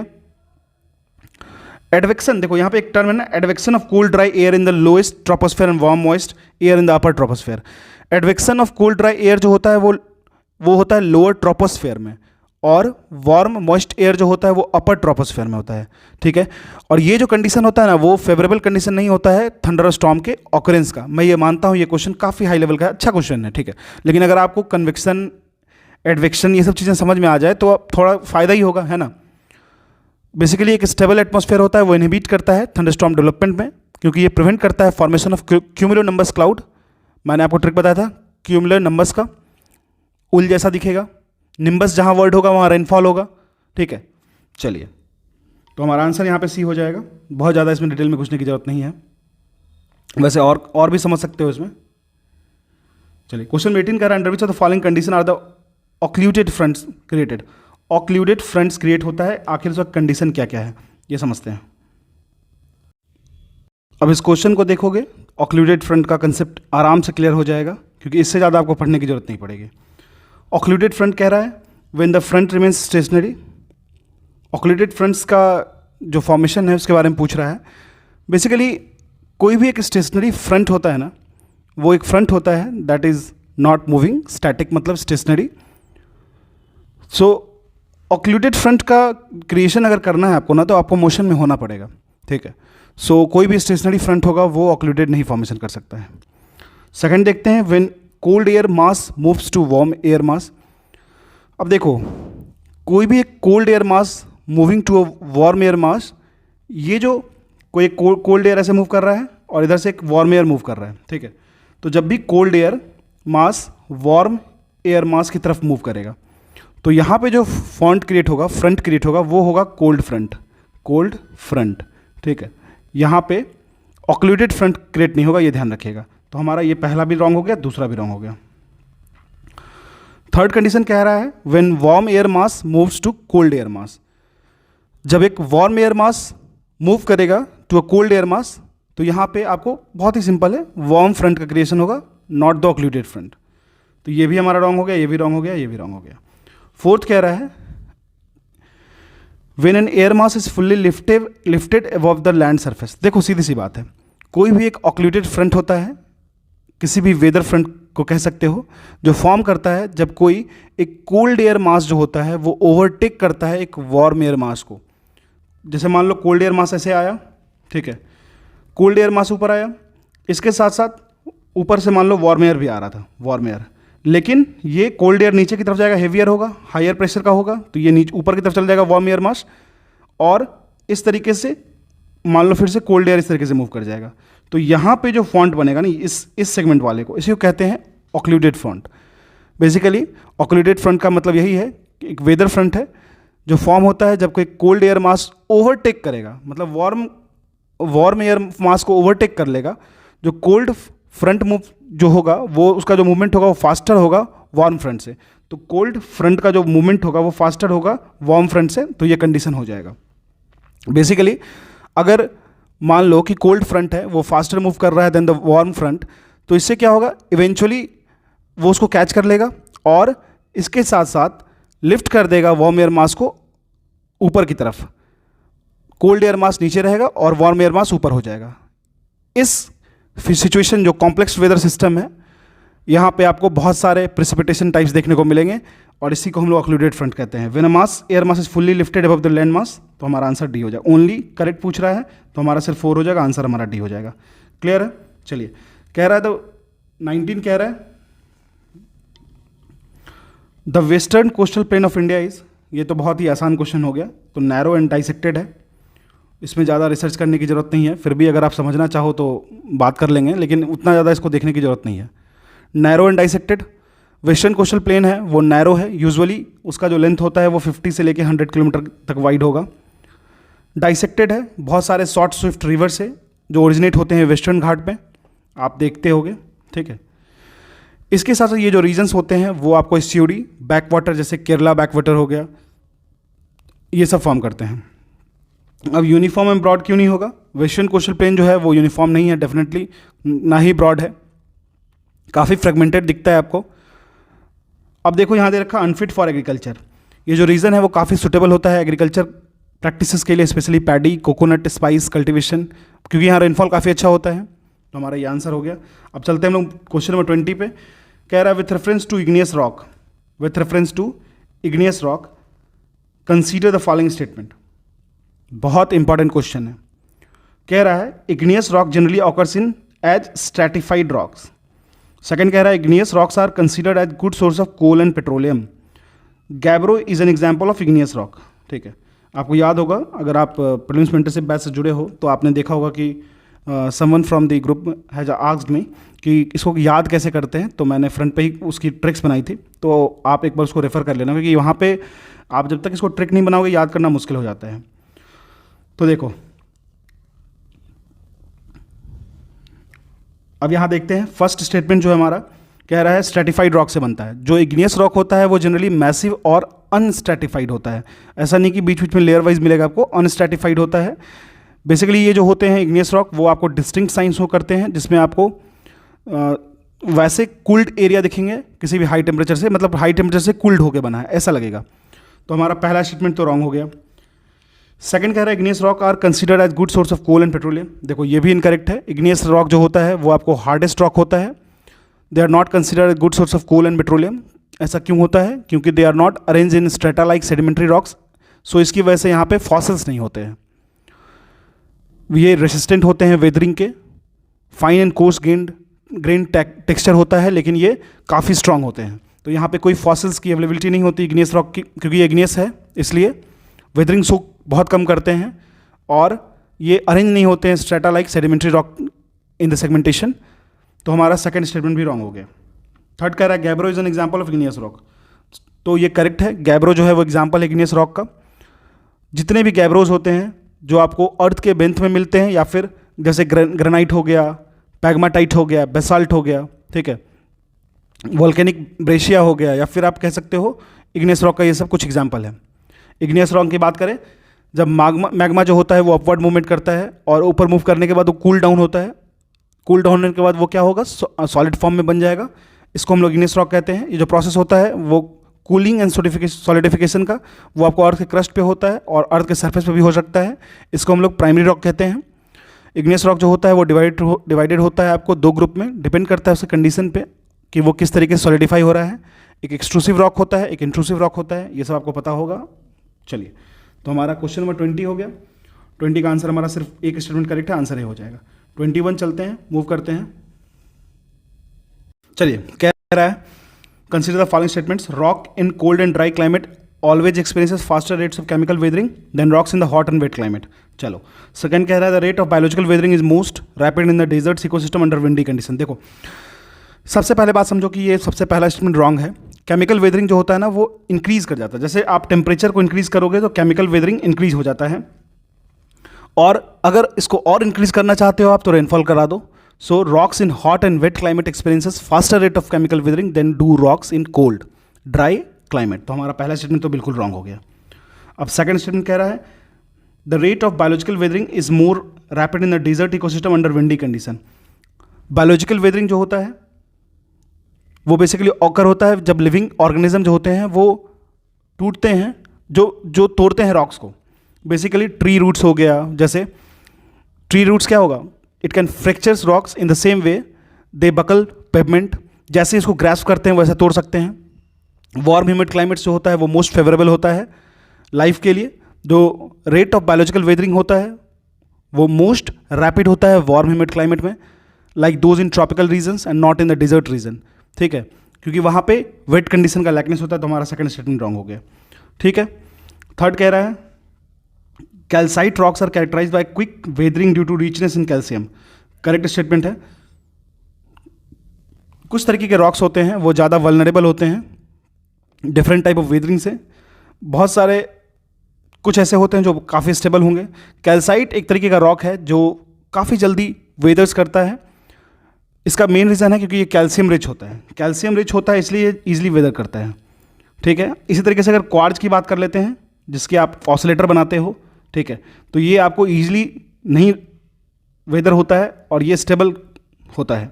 ठीक है, चलिए तो हमारा आंसर सिर्फ 1 हो जाएगा, आंसर 3। क्वेश्चन नंबर 22 पे चलते हैं। What are the following statement, हाँ, which are the following statement are correct regarding the rock of earth crust. Earth crust के रॉक को समझते हैं।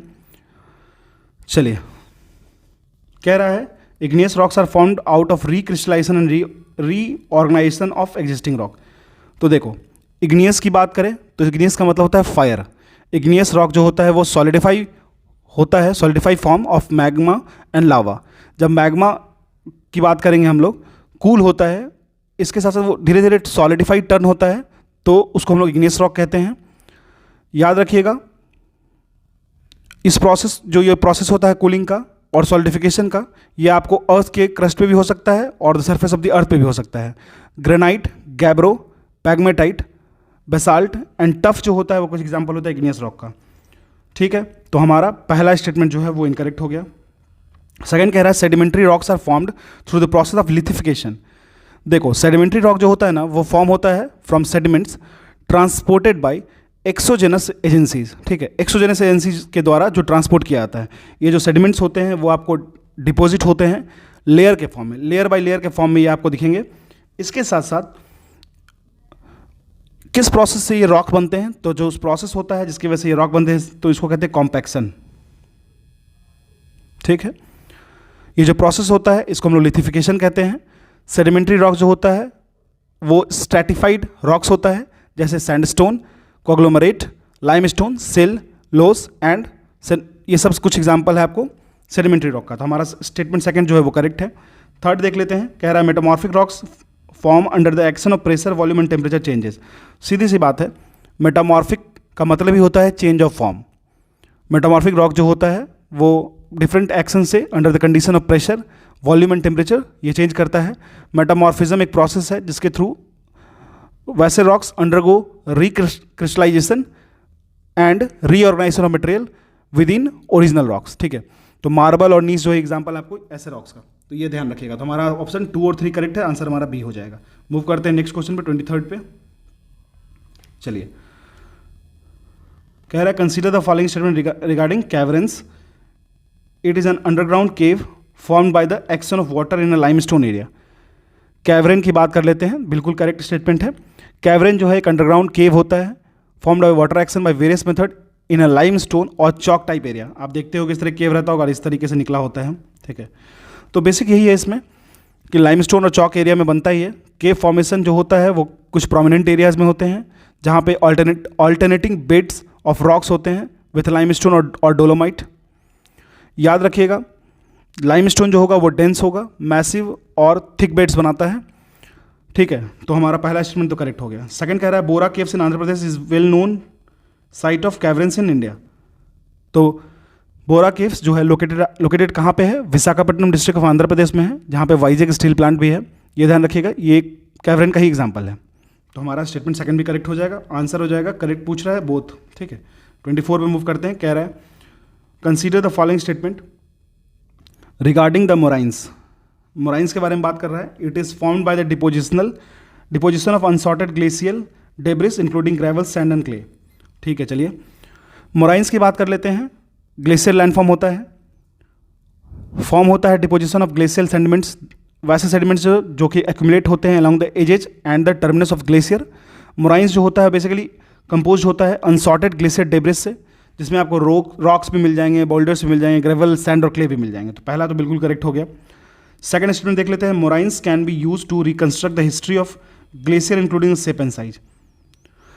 अगर आप किसी मोराइंस की कैरेक्टरिस्टिक को रीड करोगे तो आप उस तो जो बहुत सारे ऐसे साइंटिस्ट हैं जो इसको रीड करते हैं, वो कंस्ट्रक्ट कर देते हैं हिस्ट्री ऑफ ग्लेशियर, जिसमें उनकी size, shape, direction of movement पता चल जाता है। ठीक है, और इससे क्या होता है, एक तो आप उनके टाइमिंग को भी समझ सकते हो। तो ये भी हमारा स्टेटमेंट करेक्ट हो जाएगा, आंसर बोथ 1 और 2 हो जाएगा। ठीक है, और 24 नंबर क्वेश्चन जो है लगभग 26 से मैच कर गया था, सेम ही क्वेश्चन था। ठीक है, तो ये दोनों हो गया। चलिए क्वेश्चन नंबर 25 पे चलते हैं। कह रहा है which of the following are erosional desert landforms. 25 में कह रहा है कौन कौन सा इसमें इरोजनल डेजर्ट है। तो देखो, सबसे पहले आपको ये समझना होगा कि जो इरोजनल डेजर्ट लैंडफॉर्म्स होते हैं उनके बारे में। ठीक है, काफ़ी आसान क्वेश्चन है। तो ये डायरेक्ट क्वेश्चन पूछा गया है, आपको पता होगा। तो यहाँ पे आपको बैराचन्स लॉयस तो नहीं होगा, आप देखोगे तो हुडूस, मियस और आइजलबर्ग्स आपको डायरेक्टली दिखेगा। तो आंसर हमारा बी हो जाएगा। ठीक है, तो डायरेक्ट बस लैंडफॉर्म से है तो डायरेक्टली इसमें कुछ बताने की जरूरत नहीं है। क्वेश्चन 26 ऑलरेडी हो गया, 27 मूव करते हैं। 27 कह रहा है which of the following statement is are incorrect about the variability in isolation with latitude. जैसे लैटिट्यूड पे मूव करोगे तो आपको रेट ऑफ हीटिंग चेंज होता है। ठीक है, रेट ऑफ हीटिंग की अगर बात कर लें तो आपको ये समझना होगा।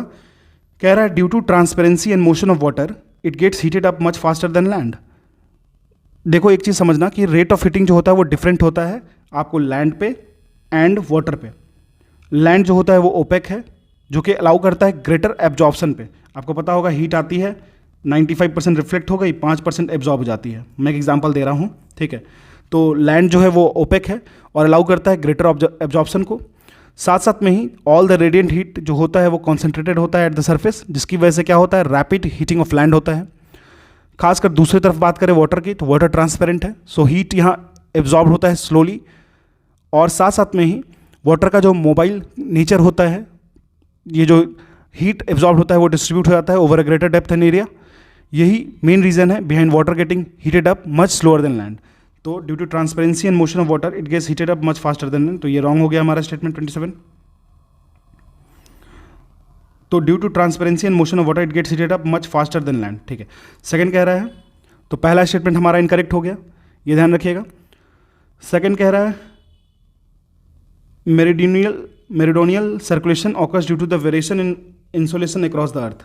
देखो इंसोलेशन जो होता है वो आपको रिस्पॉन्सिबल होता है for movement of air, ocean current, exogenic forces and many more. इस चीज़ को आप समझना। अगर हम लोग अर्थ के इंटायर सिस्टम की बात करें तो हीट सरप्लस होता है इक्वेटर पे और डेफिसिट होता है पोल पे। ये जो इम्बैलेंसेस होता है इसकी वजह से एक सर्कुलेशन क्रिएट होता है, मेरिडोनियल सर्कुलेशन कहते हैं इसको, जो कि वर्क करता है कि वो ट्रांसफर करेगा एक्सेसिव हीट को ट्रॉपिक से लेके कोल्डर पोलर रीजन में। तो हमारा सेकंड स्टेटमेंट करेक्ट हो जाएगा। फर्स्ट स्टेटमेंट हमारा रॉन्ग हो गया, सेकंड हमारा करेक्ट हो गया। ठीक है, अब फर्स्ट रॉन्ग सेकंड करेक्ट, तो ओनली हमारा 2 आंसर हमारा बी हो जाएगा। क्वेश्चन नंबर 27 आंसर हमारा बी हो जाएगा। ठीक है, तो ये ध्यान रखिएगा। ठीक है, क्वेश्चन नंबर 28 पे चलते हैं। कह रहा है with reference to tides which of the following statement is are correct. कह रहा है during perihelion tidal ranges are much greater than average. देखो पेरीहेलियन का मतलब क्या हुआ, व्हेन अर्थ जो होता है वो क्लोजेस्ट होता है सन के। तो ये स्टेटमेंट बिल्कुल करेक्ट है। जब अर्थ हमारे क्लोज होगा सन के तो टाइडल रेंजेज जो होता है वो ज़्यादा होता है एवरेज से। तो ये स्टेटमेंट बिल्कुल करेक्ट है। कह रहा है during neap tides both high and low tides are lower than average. देखो नीप टाइड्स के वक्त क्या होता है, जो बल्ज होता है ओशन का कॉज बाय द सन वो पार्शियली कैंसल आउट हो जाता है by the bulge of the ocean cause by the moon, ठीक है। तो पार्शियली कैंसल आउट होने के बाद क्या होता है इस दोनों में, इससे एक मॉडरेट टाइड्स को प्रोड्यूस करता है ये। वैसे टाइड्स, ठीक है ना, मतलब इसका यही हो गया कि हाई टाइड्स जो होता है वो लिटिल लोअर और लो टाइड्स जो होता है वो लिटिल हाइयर देन एवरेज होता है। तो ये हमारा इनकरेक्ट स्टेटमेंट हो जाएगा, उल्टा स्टेटमेंट दे रखा है। थर्ड कह रहा है the diurnal tide successive high and low tides are approximately of the same height.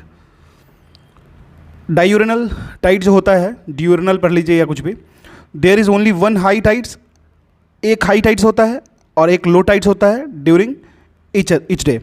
जो सक्सेसिव हाई होता है और लो टाइड्स होता है वो आपको अप्रॉक्सीमेटली, जो हाई और लो होता है वो लगभग सेम हाइट का होता है। ये ध्यान रखिएगा, दोनों लगभग सेम हाइट का होता है।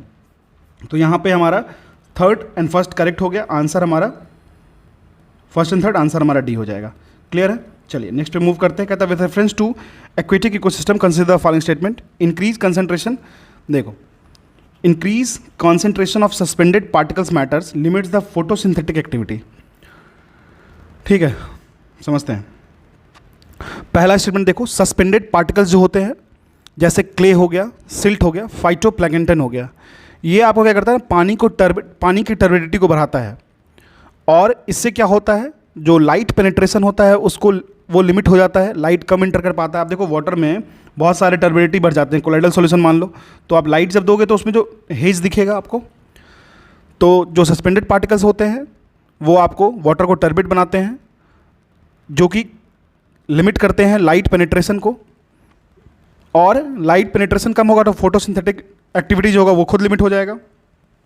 ठीक है, तो आपको पहला स्टेटमेंट करेक्ट हो गया, increased concentration of suspended particle matter limits the photosynthetic activity, बिल्कुल करेक्ट स्टेटमेंट है। सेकंड कह रहा है in profundal zone there is a rapid increase of photosynthetic activity. एक होता है एफोटिक जोन, जिसको आप लोग प्रोफाउंडल जोन भी कहते हैं। यहाँ पे लाइट जो होता है ना, लाइट पेनिट्रेशन काफ़ी लो होता है, और जब लाइट पेनिट्रेशन काफ़ी कम होगा तो जो जोन होता है वो लोअर फोटोसिंथेटिक एक्टिविटी शो करेगा। तो यहाँ पे लो प्रोडक्टिविटी होगा, तो ये रॉन्ग हो गया हमारा।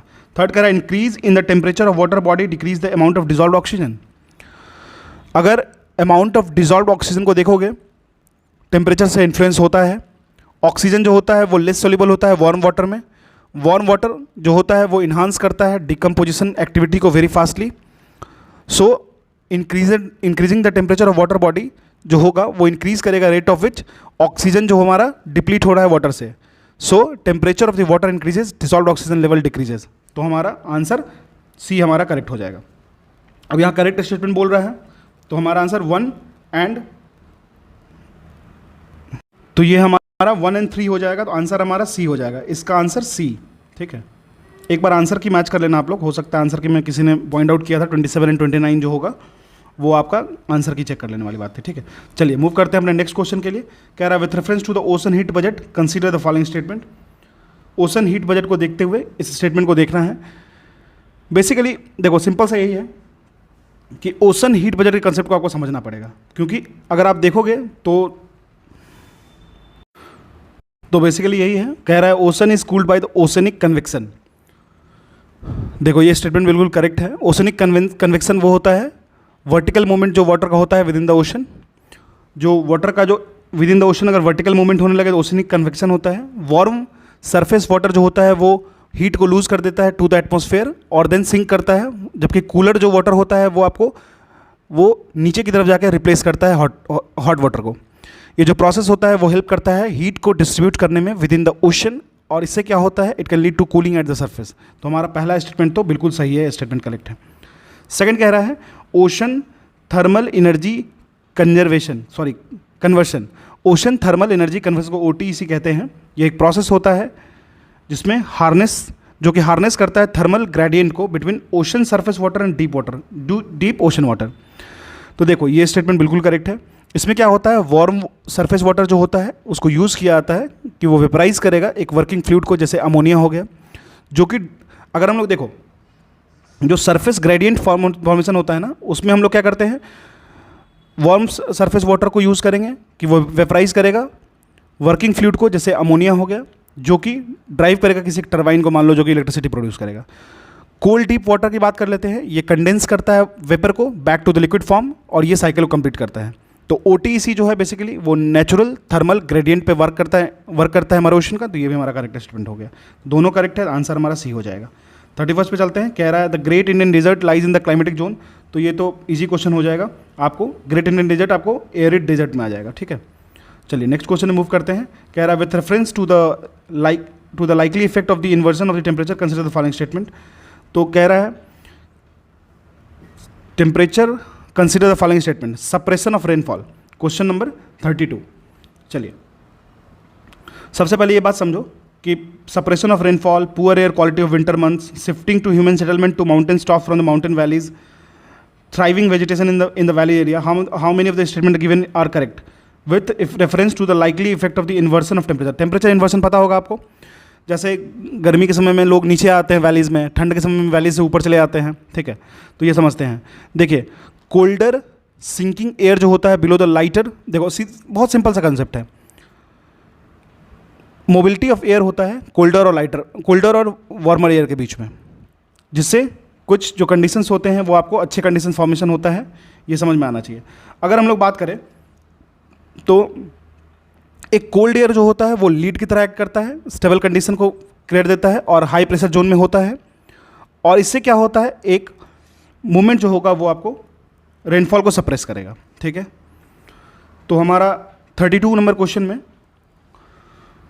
सेकंड कह रहा है poor air quality in winter month. तो क्या आपको जो इन्वर्सन ऑफ टेम्परेचर होता है वो आपको एयर क्वालिटी को पुअर बनाता है। इन्वर्सन जो होता है वो एक लीड लाइक कंडीशन को क्रिएट करता है अर्थ के सरफेस पे। इससे क्या होता है फॉग का जनरेशन होता है, क्यों हो रहा है फॉग का जनरेशन, क्योंकि जो कोल्ड एड्स होता है वो कंडेंस करता है टाइनी सस्पेंडेड वाटर ड्रॉपलेट्स में, जो कि प्रिवेंट करता है पॉल्यूटेंट्स को जो कि इमिट होते हैं ह्यूमन एक्टिविटी से ड्यूरिंग द डे, कि वो स्केप कर पाएँ through convection current at night, तो वो उसी में रह जाता है। ये जो फॉग होता है और जो पॉल्यूटेंट होता है वो कंबाइन होता है और ये फॉर्म करता है स्मोक, जो कि पुअर क्वालिटी को लीड करता है। तो हमारा स्टेटमेंट 1 करेक्ट था, स्टेटमेंट 2 करेक्ट है। थर्ड स्टेटमेंट क्या कह रहा है, shifting of human activities to mountain, बिल्कुल थर्ड स्टेटमेंट करेक्ट है। वैली टाइप अपने मैंने आपको बताया टेम्परेचर इन्वर्जन होता है during the long cold winter nights. जो अर्थ होता है वो ईजिली हीट हो जाता है, जिससे क्या होगा जो अर्थ का हीट होता है वो आपको हायर एल्टीट्यूड पे स्केप कर जाता है माउंटेन के टॉप पे, और अगर वैलीज़ की बात कर ले तो वो ज़्यादा कोल्डर होता है।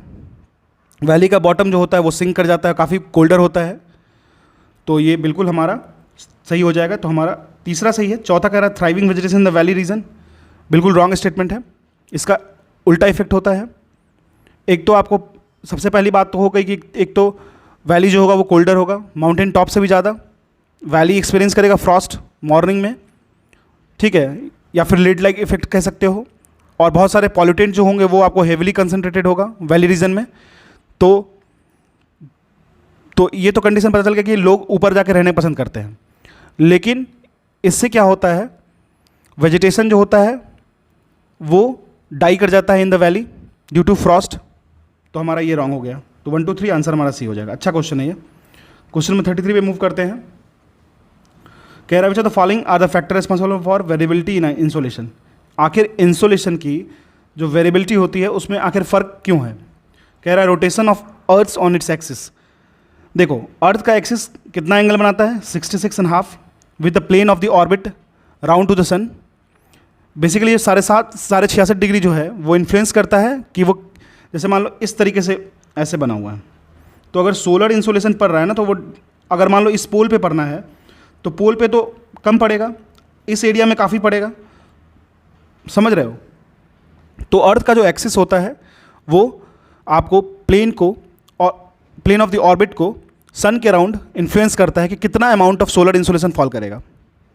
हर एक एल्टीट्यूड पे या लैटिट्यूड पे डिफरेंट इंसोलेशन होता है, और इसके साथ साथ जो रोटेशन ऑफ द अर्थ होता है अपने एक्सिस पे वो भी काफ़ी मेजर रोल प्ले करता है इंसोलेशन को कंट्रोल करने में। तो पहला तो बिल्कुल करेक्ट हो गया हमारा, ठीक है।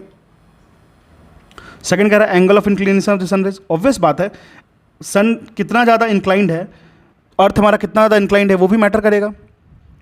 एंगल ऑफ इंक्लिनेशन जो रेज का होता है वो डिपेंड करता है लैटिट्यूड ऑफ ए प्लेस का। लैटिट्यूड जितना हाइयर होगा एंगल उतना कम होगा। इससे क्या होगा, सरफेस ऑफ द अर्थ जो होगा वो आपको स्लैंट सन रेज को फॉल करवाएगा खुद पे। वर्टिकल रेज जो होगा वो लेस एरिया कवर करता है, जिसका मतलब होता है एनर्जी जो होता है वो कॉन्सेंट्रेटेड होगा किसी स्मॉल एरिया में। इंक्लिनेशन बहुत मैटर करेगा कि वो एब्जॉर्प्शन, स्कैटरिंग और डिफ्यूजन किस तरीके से शो कर रहा है। तो हमारा ये भी करेक्ट है, फर्स्ट एंड सेकंड। अब देखो length of the day direct relation है अमाउंट ऑफ इंसोलेशन से। जैसे मान लो अमाउंट ऑफ इंसोलेशन जो रिसीव हो रहा है विंटर में by middle of the higher latitude वो कम होता है जो आप समर में रिसीव करते हो। ये डायरेक्टली लिंक्ड है लेंथ ऑफ द डे से, तो हमारा ये भी करेक्ट है। फोर्थ कह रहा है transparency of the atmosphere. Atmosphere जो होता है वो लार्जली ट्रांसपेरेंट होगा, तो शॉर्ट वेव सोलर रेडिएशन आपको ज़्यादा देखने को मिलेगा। अब देखो एक चीज़ बताता हूँ, एनर्जी इक्वल्स टू क्या होता है, hc/λ। वेव शॉर्ट कहने का मतलब क्या हुआ, वेवलेंथ शॉर्टर है, एनर्जी हाई होगा। तो एटमॉस्फेयर जो होता है वो लार्जली ट्रांसपेरेंट होता है शॉर्ट वेव सोलर रेडिएशन के लिए। जो इनकमिंग सोलर रेडिएशंस होते हैं वो ईजिली पास करते हैं एटमॉस्फेयर से और वो स्ट्राइक करते हैं अर्थ के सरफेस पे। अगर मान लो अर्थ का जो एटमॉस्फेयर है वो ट्रांसपेरेंट ना हो तो लाइट जो होगा वो स्कैटर कर जाएगा एटमॉस्फेयर में और वो फिर से स्पेस में चला जाएगा। तो बिल्कुल transparency of that earth atmosphere भी मैटर करता है। तो हमारा आंसर 1, 2, 3 एंड 4 हो जाएगा। क्वेश्चन नंबर 34 देख लेते हैं। क्वेश्चन नंबर 34 कह रहा है Mediterranean climate is suitable for growing a large number of fruits, what are the most suitable region for it. जो मेडिटेरेनियन क्लाइमेट होता है वहाँ पे फ्रूट्स बहुत देखने को मिलते हैं, ऑर्चर्ड्स देखने को मिलते हैं बहुत अच्छे अच्छे, साइट्रस फ्रूट्स बहुत ज़्यादा मिलते हैं खासकर मेडिटेरेनियन टाइप एरियाज़ वाले में, जैसे ऑरेंज हो गया, लेमन्स हो गया, ग्रेप फ्रूट्स हो गया, ऑलिव्स हो गया, फिग्स हो गया। ठीक है, अब देखो इससे क्या होता है ना, एक तो सोलर इंसोलेशन का खेल है, दूसरा है इनका जो रूट्स होता है वो काफ़ी वाइड स्प्रेड होता आता है। वैसे फ्रूट्स जो थिक स्किन्स के होते हैं वो इस क्लाइमेट में बहुत ज़्यादा अडॉप्ट करते हैं बहुत अच्छे तरीके से।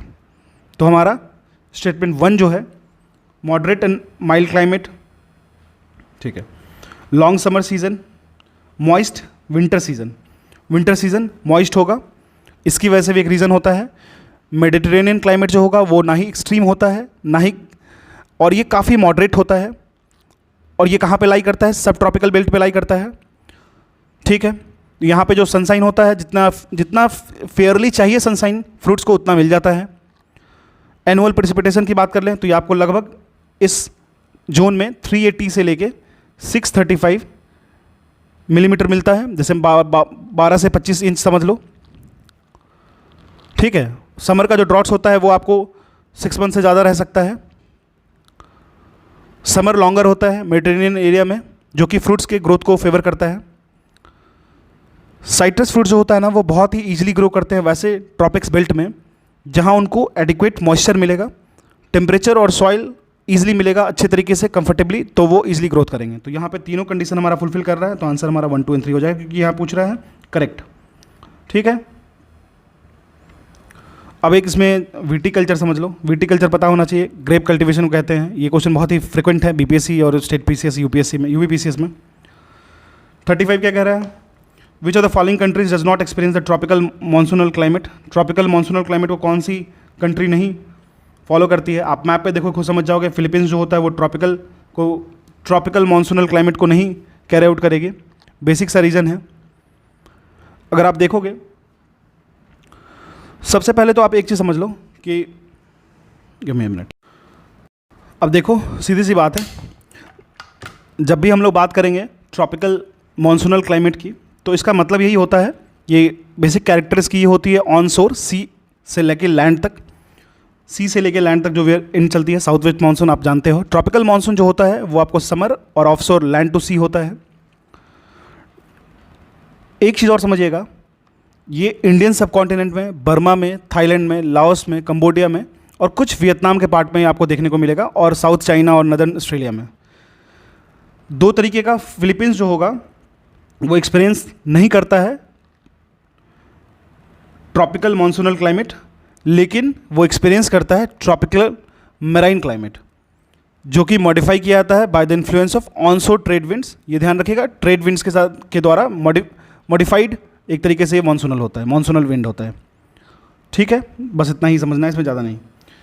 कह रहा है 36, which are the following primary example of sedimentary rock. Sedimentary rock मैंने ऑलरेडी बताया आपको, ट्रिक मतलब मेन चीज़ यही है इसमें, ट्रिक से दिमाग में रखोगे। सेडिमेंट्री रॉक्स जो होते हैं वैसे रॉक्स होते हैं जो फॉर्म किए जाते हैं bye the deposition of compaction of sediments. They often contain fossils, और ये टिपिकली फॉर्म करते हैं लेयर्स में, लेयर बाय लेयर मिलेगा आपको। कोग्लोमरेट एक सेडिमेंट्री रॉक है, याद रखिएगा। राउंडेड ग्रेवल साइज क्लास्ट मिलते हैं इसमें। फिर सीमेंटेशन ऑफ सेडिमेंट पार्टिकल्स से बना होता है। कोक्यूना की बात कर लेते हैं, सेडिमेंट्री रॉक है, लाइमस्टोन से कंपोज होता है, फ्रेगमेंटेड सेल्स देखा जाता है इसमें। एंड्रेसाइट की बात कर लेते हैं, तो ये आपको इग्नियस रॉक है, ये आपको सेडिमेंटेड रॉक नहीं है, एक वॉल्केनिक एक्सट्रूसिव रॉक का फॉर्म है। इंटरमीडिएट कॉम्पोजिशन आपको बेसाल्ट और राइलोलाइट में दिखता है ये। डोलोमाइट की बात कर लेते हैं, तो ये आपको सेडिमेंट्री रॉक है। बेसिकली ये बनता है alteration of limestone magnesium rich fluid से, ठीक है। गैब्रो ऑलरेडी मैंने बताया ये इग्नियस रॉक है, ठीक है। तो हमारा 1, 2 and 4 करेक्ट है, 1, 2 and 4। अब देखो यार, इसमें मैंने ऑप्शन ही मिस कर दिया, तो I am extremely sorry for this. 1, 2 and 4 हो जाएगा, ऐसा मिस्टेक नहीं होना चाहिए, लेकिन आगे से ध्यान रखूंगा, ठीक है। कह रहा है the major factors influencing Indian climate are, major factor influencing Indian climate. तो देख लो, क्वेश्चन बहुत आसान है। कह रहा है Himalayan and ocean current, Himalayan latitude and monsoonal wind, western disturbances and clouds, local winds and El Nino. Major factor की बात कर रहा है, तो आराम से आप समझ सकते हो हिमालयाज होता है। हिमालयन जो होता है वो एक बैरियर की तरह एक्ट करता है, जो प्रिवेंट करता है कोल्ड विंड को, कि सेंट्रल एशियन विंड जो इंडिया में इंटर कर सकता है उसको रोकता है, तो नदर्न इंडिया को वार्म रखता है विंटर में। साथ साथ में हिमालय जो वो ब्लॉक करता है साउथ वेस्ट मानसूनल विंड को, जो कि आपको सेड करता है, और इसकी वजह से क्या होता है, मॉइस्चर होता है इंडिया में, जिसकी वजह से हेवी रेनफॉल भी होता है। लैटिट्यूड भी एक रीज़न है। इंडिया जो है लोकेटेड है between tropic of cancer and equator के बीच में। लैटिट्यूड जो है वो इन्फ्लुएंस करता है आपको टेम्परेचर पैटर्न को हमारे कंट्री के आसपास। सदर्न इंडिया अगर देखा है तो इक्वेटर के पास में है, वार्मर होता है। नदर्न रीजन जो है वो आपको सीजनल वेरिएशन को वेरी करता है, तो ये भी हमारा हो गया। मॉनसूनल विंड तो करेगा ही करेगा, सबसे ज़्यादा most significant climatic control in India कह सकते हैं मॉनसूनल विंड से। साउथ वेस्ट और नॉर्थ ईस्ट मानसून जो होता है वो डिटरमाइन करता है सीजनल रेनफॉल डिस्ट्रीब्यूशन को, तो हमारा आंसर हो जाएगा यहाँ पे। 38 पे मूव करते हैं। कह रहा है consider the following statement, the rock which allows water to pass through them due to cracks और defects known as porous rock. तो पोरस रॉक कह रहा है कि ये जो होगा वो पास करेगा। तो देखो, अगर हम लोग बात करें पोरस रॉक की, ये आप इसमें कुछ एम्प्टी स्पेस होता है जिसमें फ्लूइड्स होता है, जैसे कि कंप्रेस्ड एयर स्टोर किया जा सकता है, स्टोर्ड होता है। अगर हम लोग परवियस रॉक की बात कर लें, ठीक है, कुछ डिफरेंसेस होते हैं उसको समझ लेते हैं, फिर उसके बाद आसानी से इस क्वेश्चन को बनाएंगे। सबसे पहले समझो कि पहला स्टेटमेंट कह रहा है rock which allows water to pass through them due to cracks और defect is known as porous rock. Wrong statement है। वैसे रॉक्स जो अलाउ करते हैं वाटर को खुद से पास होने में और रोकने में, उनको परवियस रॉक कहेंगे हम लोग। परवियस रॉक जो होता है वो इंडिविजुअल क्रिस्टल जो एब्जॉर्ब करता है कम या थोड़ा बहुत पानी को। लेकिन अगर हम लोग देखेंगे ना, बहुत सारे न्यूमरस जॉइंट्स और क्रैक्स होते हैं इसमें, जिसमें से पानी जो वो होता है वो इजीली पास हो जाता है। परवियस रॉक में और पोरस रॉक में डिफरेंस होता है, ये ध्यान रखिएगा, ठीक है। तो पहला स्टेटमेंट हमारा इनकरेक्ट हो गया, ठीक है।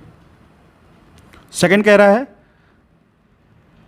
Pervious rocks are essential features of hydrocarbon reservoir. Wrong statement है, क्योंकि जो पोरस रॉक होता है वो एसेंशियल फीचर शो करता है हाइड्रोकार्बन रिजर्वायर का। ऑयल हो गया, गैस हो गया, या फिर दोनों, ये जनरेट होता है आपको डिफरेंट सोर्सेस लेयर से, ये ध्यान रखिएगा। तो ये हमारा रॉन्ग स्टेटमेंट हो गया। थर्ड कह रहा है, तो फर्स्ट हमारा इनकरेक्ट हो गया, सेकंड हमारा इनकरेक्ट हो गया। थर्ड कह रहा है permeability accounts for extraction of underground water. Porosity की अगर बात कर लें तो एक मेजर होता है कि कितना वाटर स्टोर किया जा सकता है किसी भी जियोलॉजिकल मटेरियल में। सारे रॉक की बात करें तो इसमें आपको कुछ पोरोसिटी होता है, तो कुछ ग्राउंड वाटर को वो कंटेन कर सकते हैं। लार्जर पोर्स होगा, इसका मतलब ये है कि फ्रिक्शनलेस होगा वाटर के बीच के लेयर में, और इससे क्या होगा, पोर्स के साइड में भी कम फ्रिक्शन दिखेगा तो स्टोर ज़्यादा होगा। एक बात याद रखिएगा, अगर हम लोग परमिएबल मटेरियल की बात करें तो उनमें ग्रेटर नंबर या फिर आप लार्जर नंबर कह सकते हैं वेल कनेक्टेड पोर्स स्पेसेस होता है। लेकिन इम्परमिएबल मटेरियल की बात कर ले तो फ्यूअर स्मॉलर पोर्स होता है, पुअरली कनेक्टेड होता है। परमिएबिलिटी का मतलब ही होता है अलाउंस, अलाउ कर दो। परमिएबिलिटी किसी एक मैग्नेटिक मटेरियल के भी होते हैं, हर एक चीज़ का परमिएबिलिटी होता है, परमिशन मांगता है, क्या मैं तुमको अलाउ, मतलब परमिएबिलिटी टू पास। तो हमारा थर्ड करेक्ट हो जाएगा, तो ओनली वन हो जाएगा। आंसर हमारा ए हो जाएगा। ध्यान रखिएगा क्वेश्चन ठीक ठाक है, उतना ये क्वेश्चन उतना भी अच्छा नहीं मान सकते हैं, बट हाँ बेसिक केमिकल स्टैंडर्ड होना चाहिए। केमिस्ट्री के रेंज में का क्वेश्चन चला गया था। क्वेश्चन नंबर 39 देख लेते हैं हम लोग। कह रहा है the following is the oldest land mass of India. इसमें तो सोचना ही नहीं है कुछ, पेनिनसुलर प्लेट्यू वाला ओल्डेस्ट लैंड मास हो जाएगा। The term plate in plate tectonic refers to, तो rigid segment of the lithosphere. ये सब ऑनलाइन क्वेश्चन है, इसमें ज़्यादा सोचने की जरूरत नहीं थी। अब देख लो 40 क्या कह रहा है। 40 कह रहा है with reference to metamorphic rock consider the following statement. तो कह रहा है मेटामॉर्फिक रॉक को कंसीडर करते हुए कौन सा स्टेटमेंट करेक्ट है। These rocks are formed by recrystallization and reorganization of the material within original rocks. Absolutely correct statement. ये बनता ही है एग्जिस्टिंग रॉक से, जैसे इग्नियस हो गया, सेडिमेंट्री हो गया, और इवन मेटामॉर्फिक रॉक का भी मेटामॉर्फिज्म होता है। रिक्रिस्टलाइजेशन होता है, स्ट्रक्चरल रीऑर्गेनाइजेशन होता है। आखिर इसका रीज़न क्या है होने का? हीट होगा, प्रेशर दिया जाएगा, या केमिकल प्रोसेस की वजह से। कोई मेल्टिंग नहीं होगा, जो चेंज हैपन होता है वो सॉलिड स्टेट में ही होता है। स्टेटमेंट सेकंड कह रहा है orogenic movement is one of the factor responsible for the formation of these rocks. Absolutely correct. Orogenic movement refer to mountain building process, जो कि इन्वॉल्व करता है लार्ज स्केल कॉम्प्रेशन और डिफॉर्मेशन को। ये जो मूवमेंट होते हैं वो क्रिएट करते हैं इंटेंस प्रेशर एंड हीट, जो कि कन्वर्ट करते हैं एग्जिस्टिंग रॉक को मेटामॉर्फिक रॉक में। Absolutely correct. Quartzite is the metamorphic rock form from sandstone. Quartzite जो है वो एक नॉन फॉलिएटेड मेटामॉर्फिक रॉक है जो फॉर्म करता है सैंडस्टोन से। क्वार्जाइट मटेरियल क्या होता है? जब इसका मेटामॉर्फिज्म होता है तो क्वार्ज ग्रेन्स जो होता है वो किसी सैंडस्टोन में रिक्रिस्टलाइज हो जाता है और बहुत ही ज़्यादा हार्ड रॉक फॉर्म करता है। ऑसिलेटर बनाने में भी काम आता है। हमारा तीनों करेक्ट है, ऑल 3 हो जाएगा। 42 कह रहा है, अब ऑनलाइन क्वेश्चन है तो टेंशन नहीं है। Which of the following statement is correct about earth shape. Earth का शेप सबको पता है, अर्थ ऑबलेट स्फेरॉइड है, फ्लैट है आपको पोल पे, और बल्ज है आपको इक्वेटर पे, हल्का हल्का ऐसा दिखता है। ठीक है। अब देखो मोहरोविक डिसकंटिन्यूटी, को मोहर डिसकंटिन्यूटी कहते हैं। ये आपको बताओ किसके किसके बीच में है, तो ये आपको चार्ट याद कर लेना है कौन सा डिसकंटिन्यूटी किसके बीच में है। तो ये आपको क्रस्ट एंड मेंटल के बीच में है। Which of the following is not a form of intrusive igneous rock. कौन जो है वो इंट्रूसिव, एक्सट्रूसिव नहीं, इंट्रूसिव की बात कर रहा है, तो वो कौन सा है? स्कोरिया है। ठीक है। कह रहा है fold mountains are generally form due to divergent plate movement, convergent plate movements, transform plate movements, none of the above. तो देखो फोल्ड माउंटेन्स की बात कर रहा है ना, तो ऐसे उठना चाहिए, तो कन्वर्जेंट होगा तभी तो हो पाएगा। ठीक है।